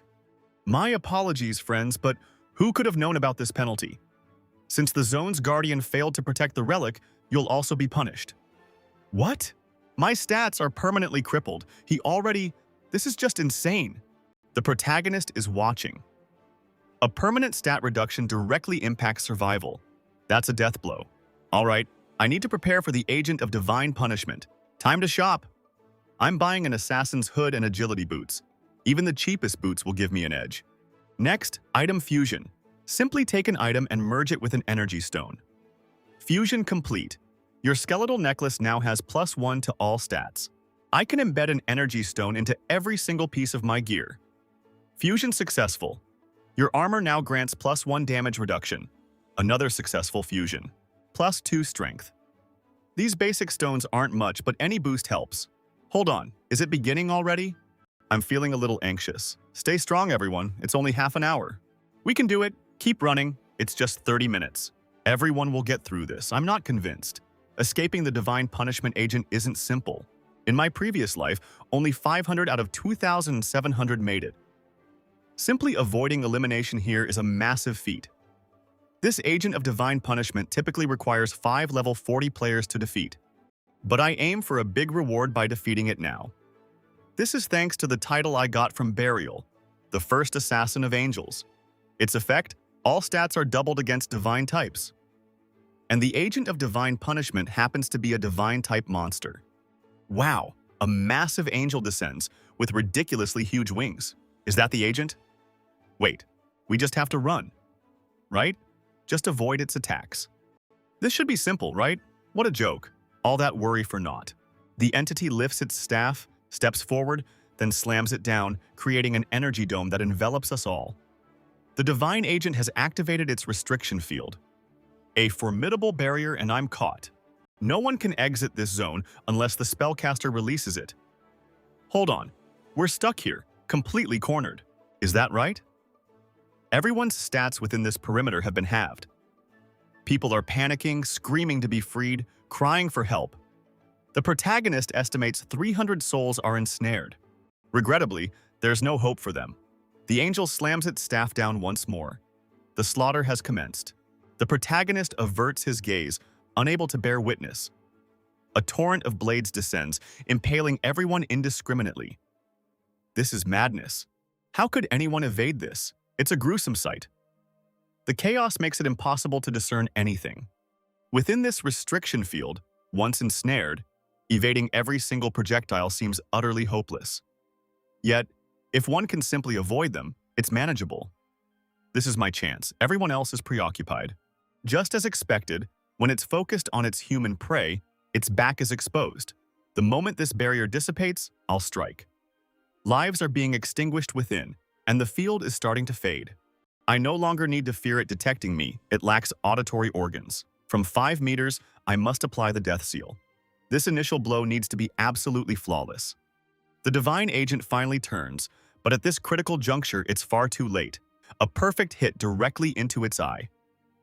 The protagonist then withdraws, making a swift escape. Thanks to the death seal, its health is now at a mere 60%. A single strike took out 40%. Impressive. It will likely deploy another restriction field to pinpoint my location. The divine agent activates its restriction field. However, the moment it detects my absence, it will deactivate it. And just like that, the creature lowers the barrier. With one eye gone, the other must follow. I quickly strike at its remaining eye. The creature convulses in agony. The divine agent deployed the restriction field once more. My stats are halved, but at this point it's utterly irrelevant. Blinded, this divine agent is a helpless punching bag. It's wildly firing arrows, unaware that Death's Night has already enveloped it, leaving it clueless to its situation. Lost in the dark, no light can penetrate. This system was designed for it. Time to end this. One wing is torn off, sending it plummeting. Our hero clearly relishes tearing off angelic wings. He leaps, dodges, and severs the other wing. He truly enjoys severing wings. The creature is devastated. Only 10% life remains, and I'm not done yet. I need to put some distance between us. Conditions met, the divine agent activated its passive. Final radiant glow has begun. The divine agent became invincible. I knew this phase would activate at 10% life. It's writhing, unleashing power everywhere. Time to witness your suffering once more. Final radiant glow. 50, 30, 10, 5, 1. Invincibility deactivated. The protagonist is behind it. End of the line. He dashed in, decapitating it. You leveled up 3 times, earning 8,200 gold and 4,000 more. Confirmed. First player to eliminate the agent of divine punishment. You receive the title Opposition to Divine Punishment. Effect: damage from divine creatures reduced by 80%. The protagonist is already fighting gods. You received a condensed ether for eliminating the divine agent, a radiant rune for being the first. The rune automatically engraved itself. A condensed ether, just as expected. This was central to the plan, as it's a key ingredient for a god-ranked item. I also received the Rune of Radiance. It increases intelligence by 1 point and boosts divine skill effectiveness by 1% per level. At level 30, I'll gain 30 intelligence and divine skills will be 30% more effective. Good, no need to spend points on intelligence for a while. Side quest complete, 3,000 gold earned. Guys, it's over. We're alive, thank heavens. Man, I can't believe it. Black Scythe defeated the divine agent solo. He's a monster. Unbelievable. The Angel. Vanquishing the divine agent alone. You are the first human I've ever found truly intriguing. How about an interview tomorrow? Black Scythe, what was your strategy for taking down the divine agent? He thought, pointless question. I eliminated it because I chose to. There were rewards for surviving, and I couldn't just stand by and watch everyone get massacred. The group. Wow. So we were fighting to save us all? I thought he was just arrogant, but he has a good side, doesn't he? He's a good guy. The Angel. You did all this just to save your race. Humans are so strange. One moment, they're killing each other, and the next, they're protecting each other. I find that hard to grasp. The Protagonist. You wouldn't understand, you narcissistic angel. Anyway, humans, congratulations on surviving, but it's too early to relax. Your survival depends entirely on the outcome. Shall we see? Black Scythe, 3,600 kills. Worthless Bastards, 982. Celestial Demon, 963. Overall zone rankings are done. Now, for your specific zone, SK45. Black Scythe is first, Sang Chuel second with 687 kills, and Su Rin third. He looked at his bodyguard. Second and third? Did she even show up during this fight? I didn't see her. My eyes must be wrong. Black Scythe eliminated 3,600, but second place didn't even reach 1,000. Level 30, this guy is so powerful. Does he have a bonus? The Protagonist. I have an experience bonus, but I think this is only for being first in zones. Mission completed. Rank 1 across all zones. You also ranked first in your zone. Receive a coupon for an intermediate ring. A ring? Choose an intermediate item. There's the Wind, Magic, or Resistance ring. It may not look like the best choice, but it's the most crucial. I'm picking the Resistance ring. It gives me 4 luck and a 35% resistance to abnormal effects. Your power is useless if you're caught by control effects. Since resistance to these can't be increased by stats, it's vital to get it early. Now, for the next reward. A special reward choice awaits. A 50% stat boost for round 4, 4,000 gold, or intel on round 4. As anticipated, no more experience buffs, since from round 4, it's not about monsters. I'll take the gold, option 2. Anja, everyone's cheerful, but did you see the messages? The cutoff is rank 1225. Anja, wait, I think the system made a calculation error. Please recheck. I eliminated so many monsters, there's no way my rank is this low. Why are these pests chattering? You should be annihilated if you couldn't even hold this rank. She snaps her fingers and they're gone. Thus concludes round 3. Su Rin awakens in her bed. I've returned. Thankfully, I made it through round 3. More than that, I even acquired the Summoner class, Fairy Summoning. Look at them, truly incredible fairies. They served as my shields, and my bodyguard kept everyone distracted. Thanks to them, I passed the third round safely. I can't believe it, I finished third. Wow, this energy stone is my reward. I wonder if the Black Scythe will appreciate it. The protagonist will certainly love it. He always takes an energy stone whenever he sees a woman. Yamin appears, furiously throwing a lamp against the wall. Damn that Black Scythe. Penalty applied. Your stats are permanently cut by 50%. Ugh, damn it. If I'd known, I never would have volunteered. That bastard. His phone rings. Damn, I'm really in trouble now. Incoming call. Kim Seon-han. He answers, Hey, Kim Seon-han. Are you out of your mind, man? You utter scumbag, do you even comprehend the absolute disaster you've created? What in the world are you rambling about, dude? I swear I didn't lay a finger on anything. Stop pretending you're clueless with me, friend. You know perfectly well that everyone's lives have been utterly ruined because of you. How can a leader possibly betray his own friends, wielding such immense power and authority? Do you even dare to call yourself a human being? Listen, I was left with absolutely no other option. I would have been completely eliminated by the Black Scythe if I hadn't taken that action. Then you absolutely should have been eliminated. What? It would have been infinitely better for you to be wiped out than to betray your closest friends, you complete and utter scumbag. Curse you. This wasn't exactly a walk in the park for me either. Didn't you notice I also took a hit to my stats for stepping up as the representative? So what, big deal? You completely took advantage of your so-called friends. None of this would have ever happened if you weren't so incredibly greedy. You are a complete and utter traitor, you absolute lowlife. Kim Seung, don't you ever dare call me again, buddy. In this world or any other, as far as I'm concerned, I don't know you anymore. If I ever lay eyes on you again, I'm going to completely lose my temper and pummel you into oblivion. He hangs up the phone. What in the world did I do that was so incredibly wrong?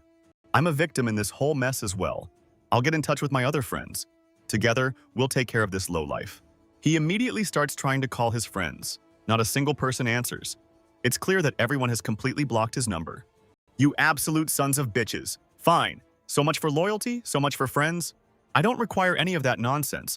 I'll continue living my existence just as I always have, in solitude. What was his exact remark? He claims he'll eliminate me if our paths cross again? We'll just have to see about that. You want a piece of me, huh? Let's absolutely see about that. Just try to cross me, I dare you. I will absolutely take you down. The very next day at the Imperial Hotel? Please, come in, Department Chief. So, you've managed to survive once more. I simply got incredibly lucky, sir. I imagine that third round must have been quite a formidable challenge for you. You're all right? Indeed, sir. Perhaps the creatures weren't at full strength. It wasn't a tough fight. Your level? And your class? Yes, sir. I've reached level 11 as a knight. Suwaran is also at my level, but her specialization is unique. She's a summoner. A summoner? That's an uncommon class. I was surprised as well. Her class changed, and she summoned fairies with protective shields. This made our hunting very easy. Fantastic. Why not get closer to the actress? If you're interested, you could even ask her out. Date her, sir? What do you mean? I'm just saying closeness reveals her weaknesses. I'm not saying marry her. You want me to date her? Ma'am, I'm only kidding. It's been a while since that look. You don't have to, but it's too much trouble. I see. Seon doesn't seem to like me, I think. I'm a failed loser, useless, worthless, virgin, coward, and shy. What's this talk? You're so responsible. She's still formal. She calls me Mr. Bodyguard. Really? Anyway, what's the urgent message you have? First, I must apologize. But why? I failed the mission you gave me. I couldn't help Black Scythe or deliver the message. Reasons? Yes. What happened was, he explained everything. So, the divine punishment agent seems powerful. Black Scythe eliminated it? Yes, sir. He defeated it solo, with immense skill. He knew how to win. Black Scythe needs no help. His abilities are truly unimaginable, making me ashamed of my own perceived strength, based solely on the Black Knight's rune. Black Scythe. I hope we meet one day. Since you had your reasons, I won't blame you. Forgive me, sir. Enough. What's the progress on the bandits? The leader is Hwang Young-min, assuming that's his true name, not an alias. Dozens share that name in Korea. But if we narrow it to someone in their 20s, living in Seoul, how many remain? 5. Their whereabouts? The detective estimates a month minimum to find their homes. A month? We won't find him before round 4. Right, no need to hurry. We can afford to delay. How much gold have you gathered? About 10,000 gold. You're halfway there. The shop offers tracking. Once you have 20,000 gold, buy it. Sir, I was distracted. Last month, a shareholder bought many shares in your company. Which company? My company? The Celestial Demon Consultancy, your current focus. Hold on. What percentage did they acquire? Sir, don't be surprised it was 31%. Wait, a single person acquired 31% of all shares? I doubted it when I saw the display. Just a moment. Celestial Demon Consultancy is worth 900 billion won. 31% means a 280 billion won investment. Can one person have that much? A wealthy individual or my siblings? Either way, 31% investment means they want management. The department head gave me the major shareholder's contact info. He's on his phone. He'll call me shortly. As a major shareholder, I should project importance. My brother bursts in. Hey, what level are you? Why the sudden question? Some kid in my class is constantly bragging about his brother's high level, saying he's class level 11 and so on. Level 11? Relax, I'm far beyond that. Seriously? What's your actual level, bro? What can I tell that guy? The truth could make things messy. 12. Really? Whoa, so you've got a class too? Naturally. What class is it, bro? Come on, tell me. It's a secret. Seriously, there are no secrets between us. Now scram. Fine, my phone rings. He's calling. Hello? Is this Mr. Ryu Min? It is. Who is this? Greetings, I'm Meg Yonrock, CEO of the Celestial Demon Consultancy. I should play dumb initially, he thinks. The more naive he believes I am, the less guarded he'll be. Yes? Hello? You invested a fortune in our company last month. Is that right? Yes, why do you ask? You're now the majority shareholder of the Celestial Demon Consultancy. I'd like to meet you in person. May I treat you to lunch? Sure. Is Friday convenient for you? The protagonist considers. Friday is when I'm supposed to acquire the Rune of Inner Thoughts. I'm busy that day. Saturday, perhaps? Yes, that's fine. We'll meet then. As expected, he phoned. The Celestial Demon Consultancy is key to him, driven by his need for his father's approval. He'd never ignore a primary shareholder. I need to collect the runes before our meeting. They can be found in specific locations, certain game rounds, or even as special rewards. They can also drop from bosses, and rarely, even normal monsters. But few know runes can be obtained in real life. The conditions for a rune to manifest are quite complex, of course. John will arrive here soon. His real name is Jang Sik Yeon. I won't forget that name. He kidnapped my brother, and his voice is still clear in my mind. Want to save him? There's a price. Share all the secrets others don't know. What's that mean? How would I know? Quit laughing. I know you went back. How's he know? You're curious how I know, right? I have the Rune of Inner Thoughts. I used it on your brother, and I know your thoughts. I've sought revenge against this man since that incident, from my 11th regression. Now it's emotionless. I'm just here to get the Rune of Inner Thoughts before him. A man walks in carrying someone.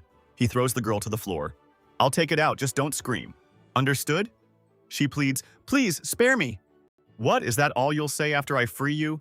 Try, I have a kid, or similar. I'll pay you. I hate this unbearable whining. Sorry. What's with all the apologies? Is it just for that weird glance I gave you? Is that your big apology? Precisely. You did something like that and now you're here apologizing?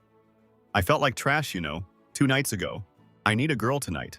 Which one will make my problems vanish? What a gorgeous body. Where's she off to?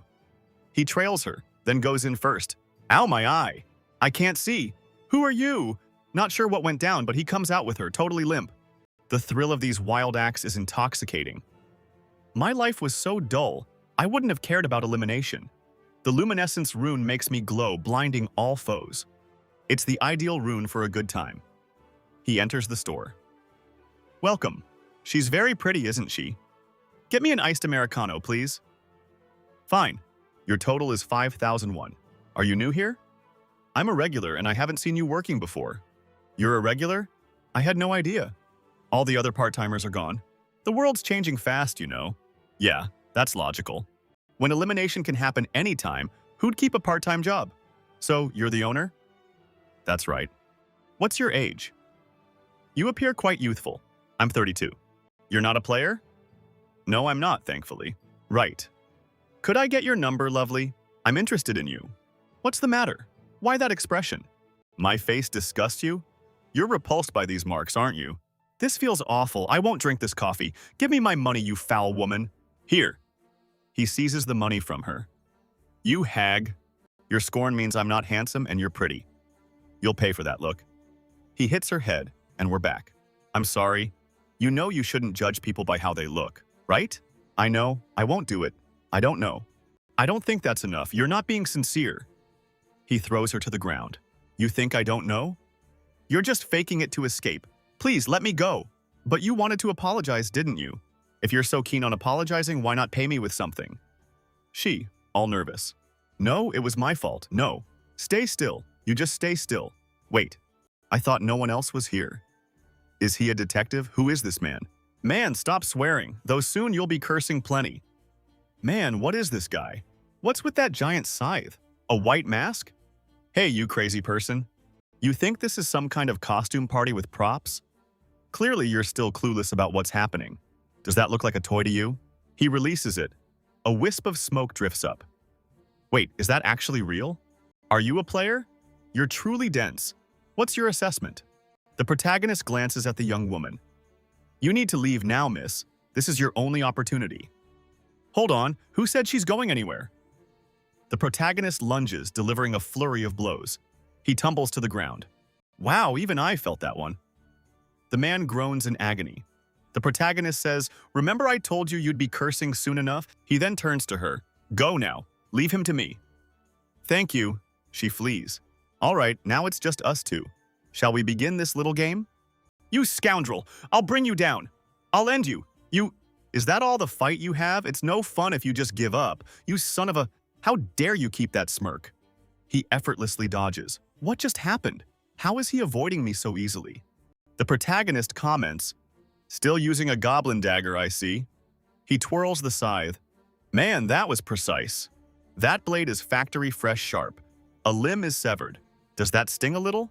Because I haven't even truly begun. The guy stares down in utter shock. The protagonist vanishes, reappears, and strikes again. Look at you, trembling. Oh man, at this rate, he's going to murder me. To escape this alive, I must incapacitate his vision. He unleashes his ability. Prepare to fall, you wretch. He looks down at his stomach. What's wrong? My power, it's not working. The protagonist reflects. Your light means nothing. In the night of death, no glow survives. I knew you'd try this, so I used my skill first. It's moot. Even without the night of death, I'd have already sliced your wrists and heels. He strikes his legs. This scythe is absurdly sharp. What is it? It slices through me like nothing. The poor man now resembles a Minecraft character, his finger gone, just stubs. You're a fiend. Why are you doing this? Why? The protagonist strikes once more. Why? We exterminate pests, otherwise they'd create havoc. You madman, let's see how long your arrogance holds up. Blood, blood, endless blood. What's his deal? Why so much fury? This is so wrong. The pain is too much, I can't take it. Maybe I should just end it. He tries to bite his tongue. The protagonist halts him. Wait a second. You're biting your tongue before I'm done? How rude to think I'd let you escape. You won't die until you're on your knees begging. Damn it. This guy's insane. He wants me to kneel and beg for death. Please, I need this pain to stop. Just kill me. What did you say? Kill me, I beg you. Are you sure? Please, I'm begging. You must be wondering about all this. We're strangers, right? But I actually know you. We've met before, believe it or not. He knows my name. Wait, no, don't tell me. That woman? Do you know her? No, she means nothing to me. How? You abducted my brother, demanding information, threatening his life. But I refused. No, of course not. This event is in your future. It hasn't happened for you, but for me, it's already history. You'd have the rune of inner thoughts had I not interfered. Inner thoughts. There's a hidden rune here. To make it appear, one must hear another's true voice. True voice? Yes, a genuine, sincere voice. Straight from the heart. My absence meant you'd abuse that woman. Her true voice, begging for life, would grant you the inner thoughts rune. More crimes. I've seen this in regressions. Beyond that, you've already committed a dozen crimes. You're a vile individual who deserves death. If I deserve death, then kill me. No, I won't touch you. What? What have I been doing? I'm just waiting for you to die on your own. What's this? I asked him to kill me. The pain is too much. He avoids the rune? Why not let me speak? I'll speak from my heart, please. Protagonist. Wondering why I'm not letting you speak? I'm testing the inner thoughts rune. Sorry, but I already have it. You sincerely begged me to die from the start. It was your genuine voice that stirred the rune. You met the activation requirement by compelling someone to speak their deepest truth, thereby uncovering the rune of inner thoughts, long concealed here. The rune embeds itself into the player. You can now faintly perceive a target's inner thoughts, but only within a 30-meter range. Just a test, and it works. The guy's thoughts, damn, you got your way, just kill me now. Not so fast, your end won't be so swift. It would dishonor your victims, you loathsome demon. Soon after, he disconnects. He's deceased. No one saw, but I have to tidy this up. With my bonus abilities and this new skill, I'll erase traces. The effect? All evidence vanishes from the scene. Bodies, blood, fingerprints, footprints. It's flawless. Never leaving anything behind is always the best policy. The next morning, our protagonist emerges in a sharp, elegant suit. His brother queries, a date perhaps? Who's the lucky lady? The protagonist counters, why a date? You don't typically dress like this, you sly dog. He states he's merely seeing a business partner. His brother, concerned, wonders, business partner?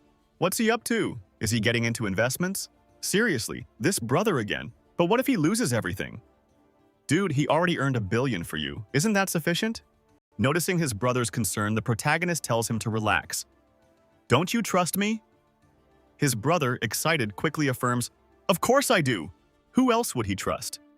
The protagonist then says, wait here. Other players will become dangerous from now on. His brother confirms he's aware. News reports indicate numerous players are misusing their powers for nefarious ends, and governments worldwide are struggling to contain them. The protagonist simply states, sadly, that's the reality. Meeting the prerequisites and conquering the stages grants you greater power. A time is fast approaching when players will start subjugating the vulnerable. I must evolve into an indomitable force before that occurs and certainly establish my renown as a reaper. Departing, he warns his brother, stay safe out there. His brother expresses curiosity about the work, but the protagonist declares it a secret. I'm intrigued. Do tell.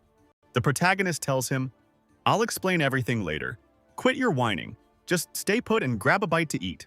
Our hero now stands before an imposing gateway.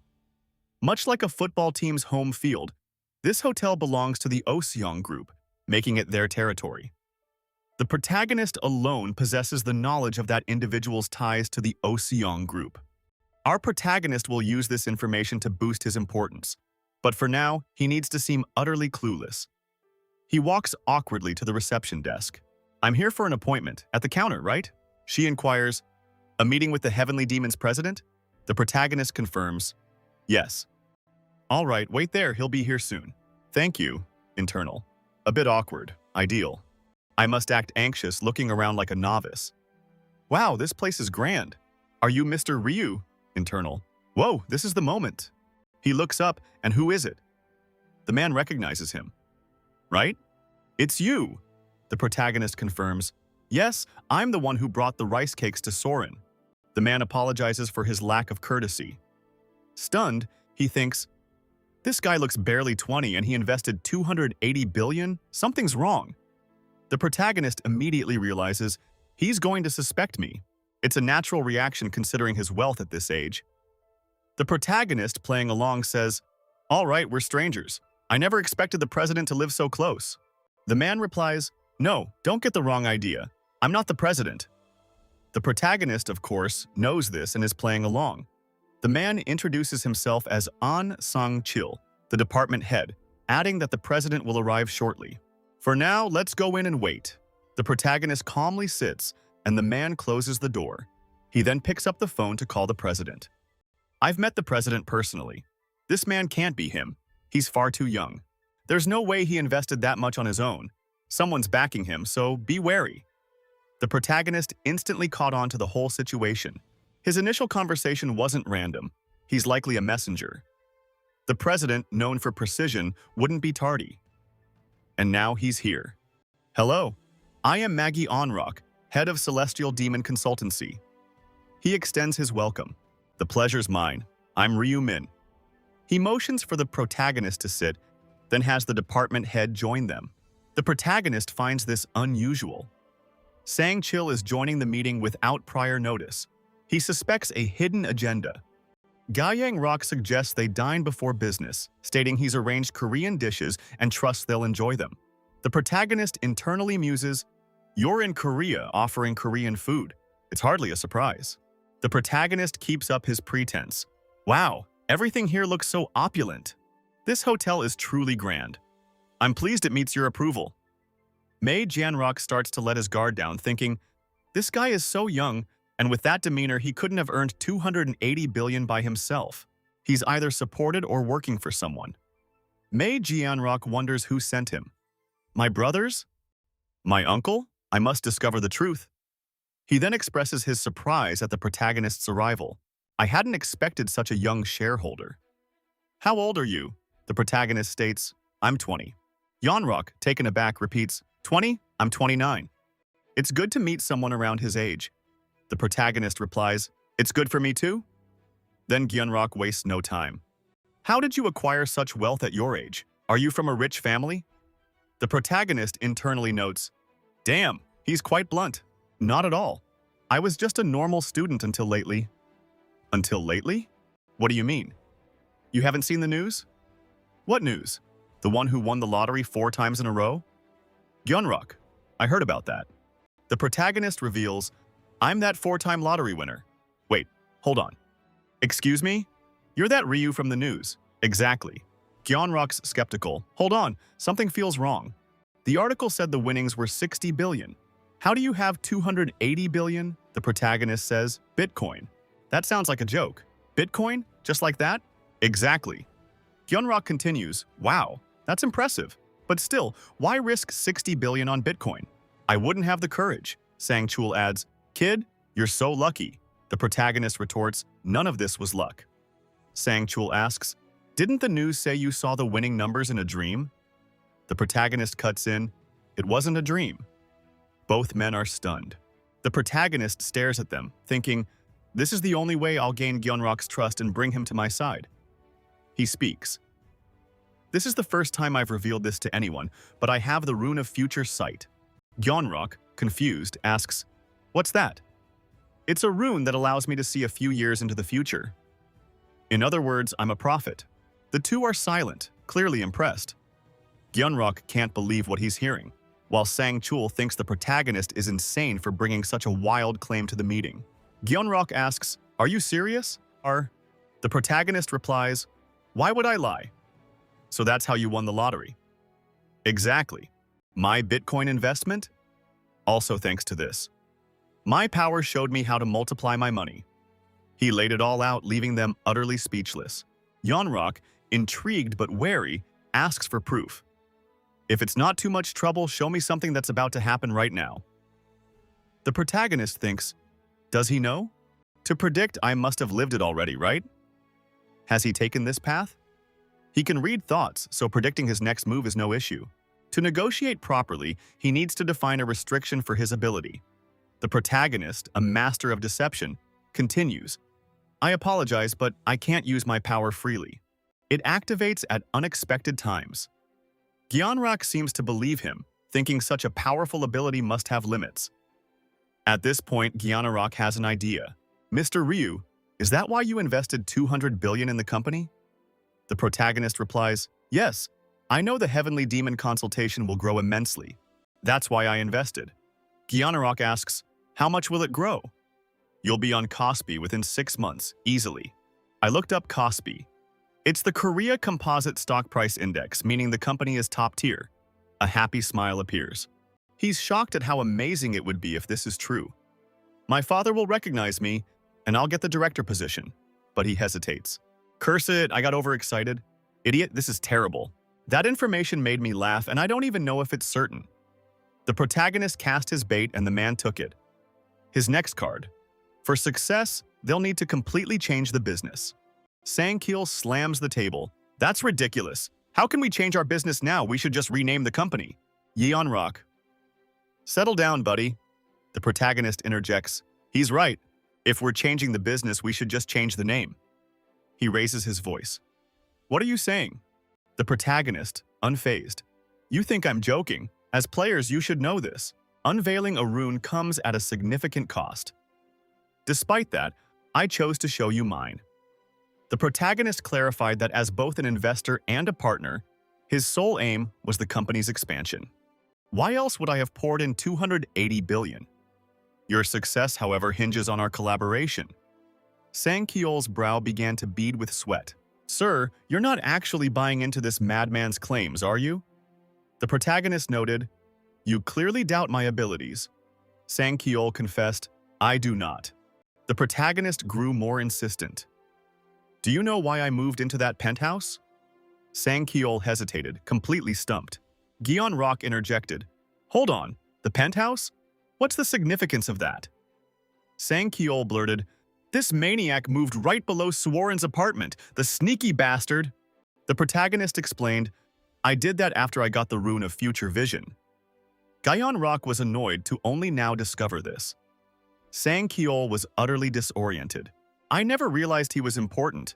I just thought he was some random citizen. Yeon-rock started to think more intently.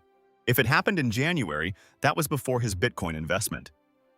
He moved near someone connected to the company he'd later join. That's impossible, unless he knows everything that will occur. Or maybe he just knows I'm Soren's sponsor. The protagonist saw them whispering and realized he had to push harder. You don't believe me, do you? How about this then? This very hotel is your property, isn't it, President? You are the Ocean Group's eldest son, and the Heavenly Demon Consultation is a clandestine venture established purely to gain your father's favor. Am I mistaken? Sang-kil rose in a fury, demanding to know who had dispatched the protagonist. Yet again, Yeon-rock was forced to pacify him. Relax, uncle. Yeon-rock calmly said, You're right about all that, but these are things any of my acquaintances would know. Honestly, Mr. Ryu-min, you're very suspicious. You seem like someone sent to trap me. And now you're suggesting I trust you and change the business. You already know my answer. All of this seems completely nonsensical. I want to believe in your rune of future vision. Who wouldn't want their company to have something so good? But it's hard to believe, Mr. Ryu-min. Thank you for your investment, but you'll need to arrange a meeting with all the investors to make this proposal. Clearly, persuading them will be your task. Did the protagonist not sway him? The man was about to stand, but the protagonist insisted, Wait, stay seated. He sat back down. More to say? The protagonist mused. Is this truly the only solution? He then offered, I'll give you intel on the 4th round. The man instantly became alert. Wait, you know the 4th round? The protagonist said he saw it all with the rune of future sight and knew the tragedy that would occur. Surely this information is enough. The scene shifts to Sang-chul apologizing to Yeon-rock, who replied, It's fine, you were just worried. Sang-chul then had another point, a suspicion regarding Mr. Ryu. If he truly sees the future, why join them? He could easily handle everything himself. Yeon-rock's goal is company expansion and profit. Sang-chul asked, But why? He already has 280 billion. That's enough to never need work again. Yeon-rock explained, You know, human greed is often limitless. Sang-chul still resisted, but Yeon-rock argued back. Look, if he can see the future, we need him. Imagine constant intel on upcoming rounds. The company would grow, and we'd become better players. Sang-chul didn't move. What if he's not a prophet? Yeon-rock replied, Then we just wait and see, right? The protagonist shared the intel, which we don't hear to avoid spoilers. On the street, he knew the 4th round's end would prove him a prophet. He kept secret missions and top-rank strategies to himself. In fact, we learn it. He informed them the 4th round isn't monster elimination, but a player massacre.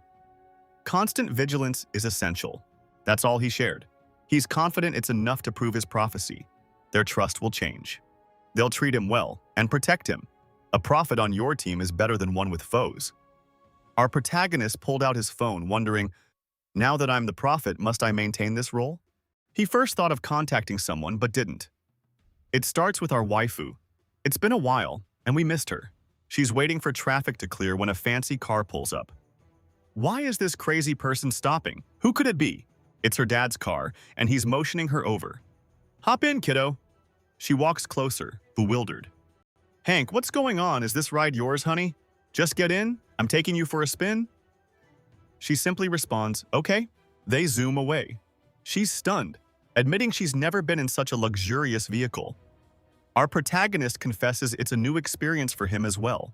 He'd never owned such a pricey automobile. She gasps, wow, what was the price tag? He nonchalantly answers, 900 million. A steal, really. She cries out, not much. You could construct countless convenience stores with that kind of money. He explains, well, compared to my lottery winnings, it's barely anything. She recalls, oh right, you won 60 billion. Our lives are worlds apart. Is this a date? Precisely. It is, she blushes. Our protagonist then reveals he has something important to admit. She's practically vibrating with anxiety. He reassures her it's nothing strange. Despite her urge to leap from the vehicle and vanish in shame, she hesitantly asks, all right, go on then. What is it you need to confess?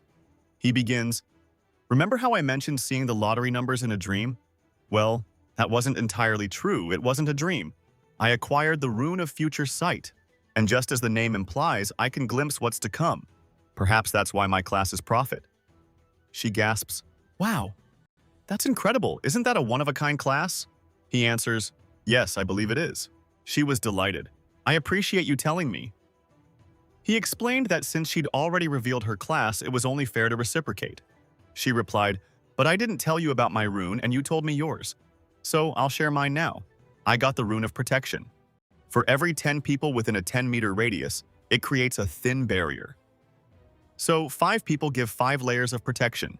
Pretty decent. Pretty good, right? As a support, you can get up to 10 layers. She felt relieved sharing this with him. She asked, why bring this up now? He said hiding it was a burden, and she wouldn't believe his next words without this. She looked confused. What do you mean? He also told her about the 4th mission, warning her to be careful. She must stay alert near players. She's excited. He told me first. Does this mean I have a place in his heart? Wait, what? A place in his heart? She even said that'd be nice. Really? At home, our boy thought, she likes me? I never knew. Her good treatment now made sense. Surprising, but a good way to make her an ally. She'll believe the prophecies more easily. Always scheming. You fight like your life depends on it. Yes, it does. He rested and time flew by. It's already April 31st, 1155. Before entering the other world, he bought the Shadow Gloves, another epic item. Shadowy, unseen at night. Held weapons become translucent. Wow, it's like partial invisibility. His words are now true. Right. With his Night of Death ability active, the weapon also becomes invisible. He's getting insanely strong. His brother appears, saying, it's time. Are you confident? Our boy replies, I'll only know once I'm there. You're a prophet, you said. What's coming in the 4th round? Our hero replies, insight and action are 2 very different things. His brother, ever the worrier, insists on his survival. Don't go inventing problems. Are you trying to throw me off before I even arrive? Farewell, until next time. The 4th round is a death match. That poor soul again? What a predicament. Every one of his stats is permanently halved. He betrayed his idol and now lacks command authority. How can he possibly win this round? He's a nervous wreck, constantly scanning his friends, fearing betrayal from all. But his biggest question is, what kind of place is this? What mission takes place in an empty area? They're like lab rats in a box. He's already spotted our hero. That scoundrel. I knew he'd show up here. He's wary. It's strange how the protagonist used others to destroy the relic, then swiftly eliminated the prosecutor of retribution. He thinks, if I had the power, he'd be gone. But at this moment, he's powerless. To survive, he must follow the devil's lead. And here he comes. Hello, Mr. Black Reaper. What's up? He approaches with a smile, saying, our previous round's contract still holds? Right? Our hero. What contract? Bais. You're crazy? I'll be your subordinate. You protect me. Our boy cuts him short. No, I don't need you as a subordinate. The guy is shocked. What? Why not? You've lost your command authority. What's the use of a representative without that? Most players advanced, so you're useless. You're just a walking target. A target? He's stunned. He nervously scans his surroundings, but the protagonist quickly tells him not to fret. Ultimately, everyone here is a target, and it's doubtful many will try to take you down. Really? You think they won't come after me? The protagonist explains that by now, most have realized that being a regional representative isn't always beneficial. The risks and constant hunting make it undesirable. The man mutters to himself, "That's true. I need to shed this title as soon as possible." Oh, here she comes, looking absolutely captivating. He wasn't pleased.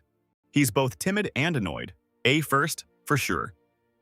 She approaches our boy. "Greetings, Mr. Black Reaper. Sang Chul, do you recall us?" The protagonist responds, "Certainly, I recall." Sang Chul adds, "You rescued us from this brute here. We wish to thank you again," casting a glare at the man. The man grows irritated. "Me? A bully?" he snaps. "Easy, relax." The protagonist thanks them, stating no further meetings are necessary. Wow, the protagonist cuts off connections so easily. Sang Chul adds that their association's president also sent his thanks. The protagonist interrupts again, dismissing the matter. But Seorin steps forward with a gift, wishing to express her gratitude. "Please, take this." The protagonist is impressed. Yet again, an unexpected turn of events. She states, "My words aren't enough," simply wanting him to accept the offering. Being the greedy person he is, he takes it. "All right, thank you. I'll accept it. No reason to refuse such a good item." A slight blush appears on her visible upper right cheek.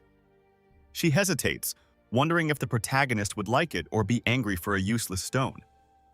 But the protagonist is certain she doesn't know the crystal's value. Clearly, if she knew, she wouldn't have given it. The guy next to her thinks he has something similar. The protagonist wonders, wait, does he also have an energy crystal? The guy keeps thinking, I think mine was a black and gold strength stone. The protagonist is shocked. It's an extremely difficult item to get. Much rarer than a magic crystal, and currently, it's impossible to acquire one on purpose. Now intrigued, the protagonist wonders, is this valuable item a blessing or a curse? Su Ah-rin timidly approaches. Sir Scythe, do you mean a protective barrier? He asks, what barrier? She explains her new summoner class lets her cast a fairy barrier, offering it to him if he needs it, shyly trying to please him. He quickly interrupts. No thanks, I don't require it. She replies, oh, I see. After a polite goodbye, she leaves with a take care. She says, I hope you do well, goodbye. The other guy was already leaving when the protagonist called out, hold on! He warns, you'll regret this, you know? The guy, confused, asks, what do you mean? I told you, you're a target. But didn't you say I'd be safe? I said not many would come, not none. As a representative, you still have benefits. Even though many are level 10 and have a class, some haven't. So you're still a target for the authority of command. You really think no one would want to kill you? Ben, what do you want? I'll help you not be an easy target. He beams. Seriously? You mean it? But it won't be free. My payment. The stones Suwaran gave me? If you max something similar, I'll take it.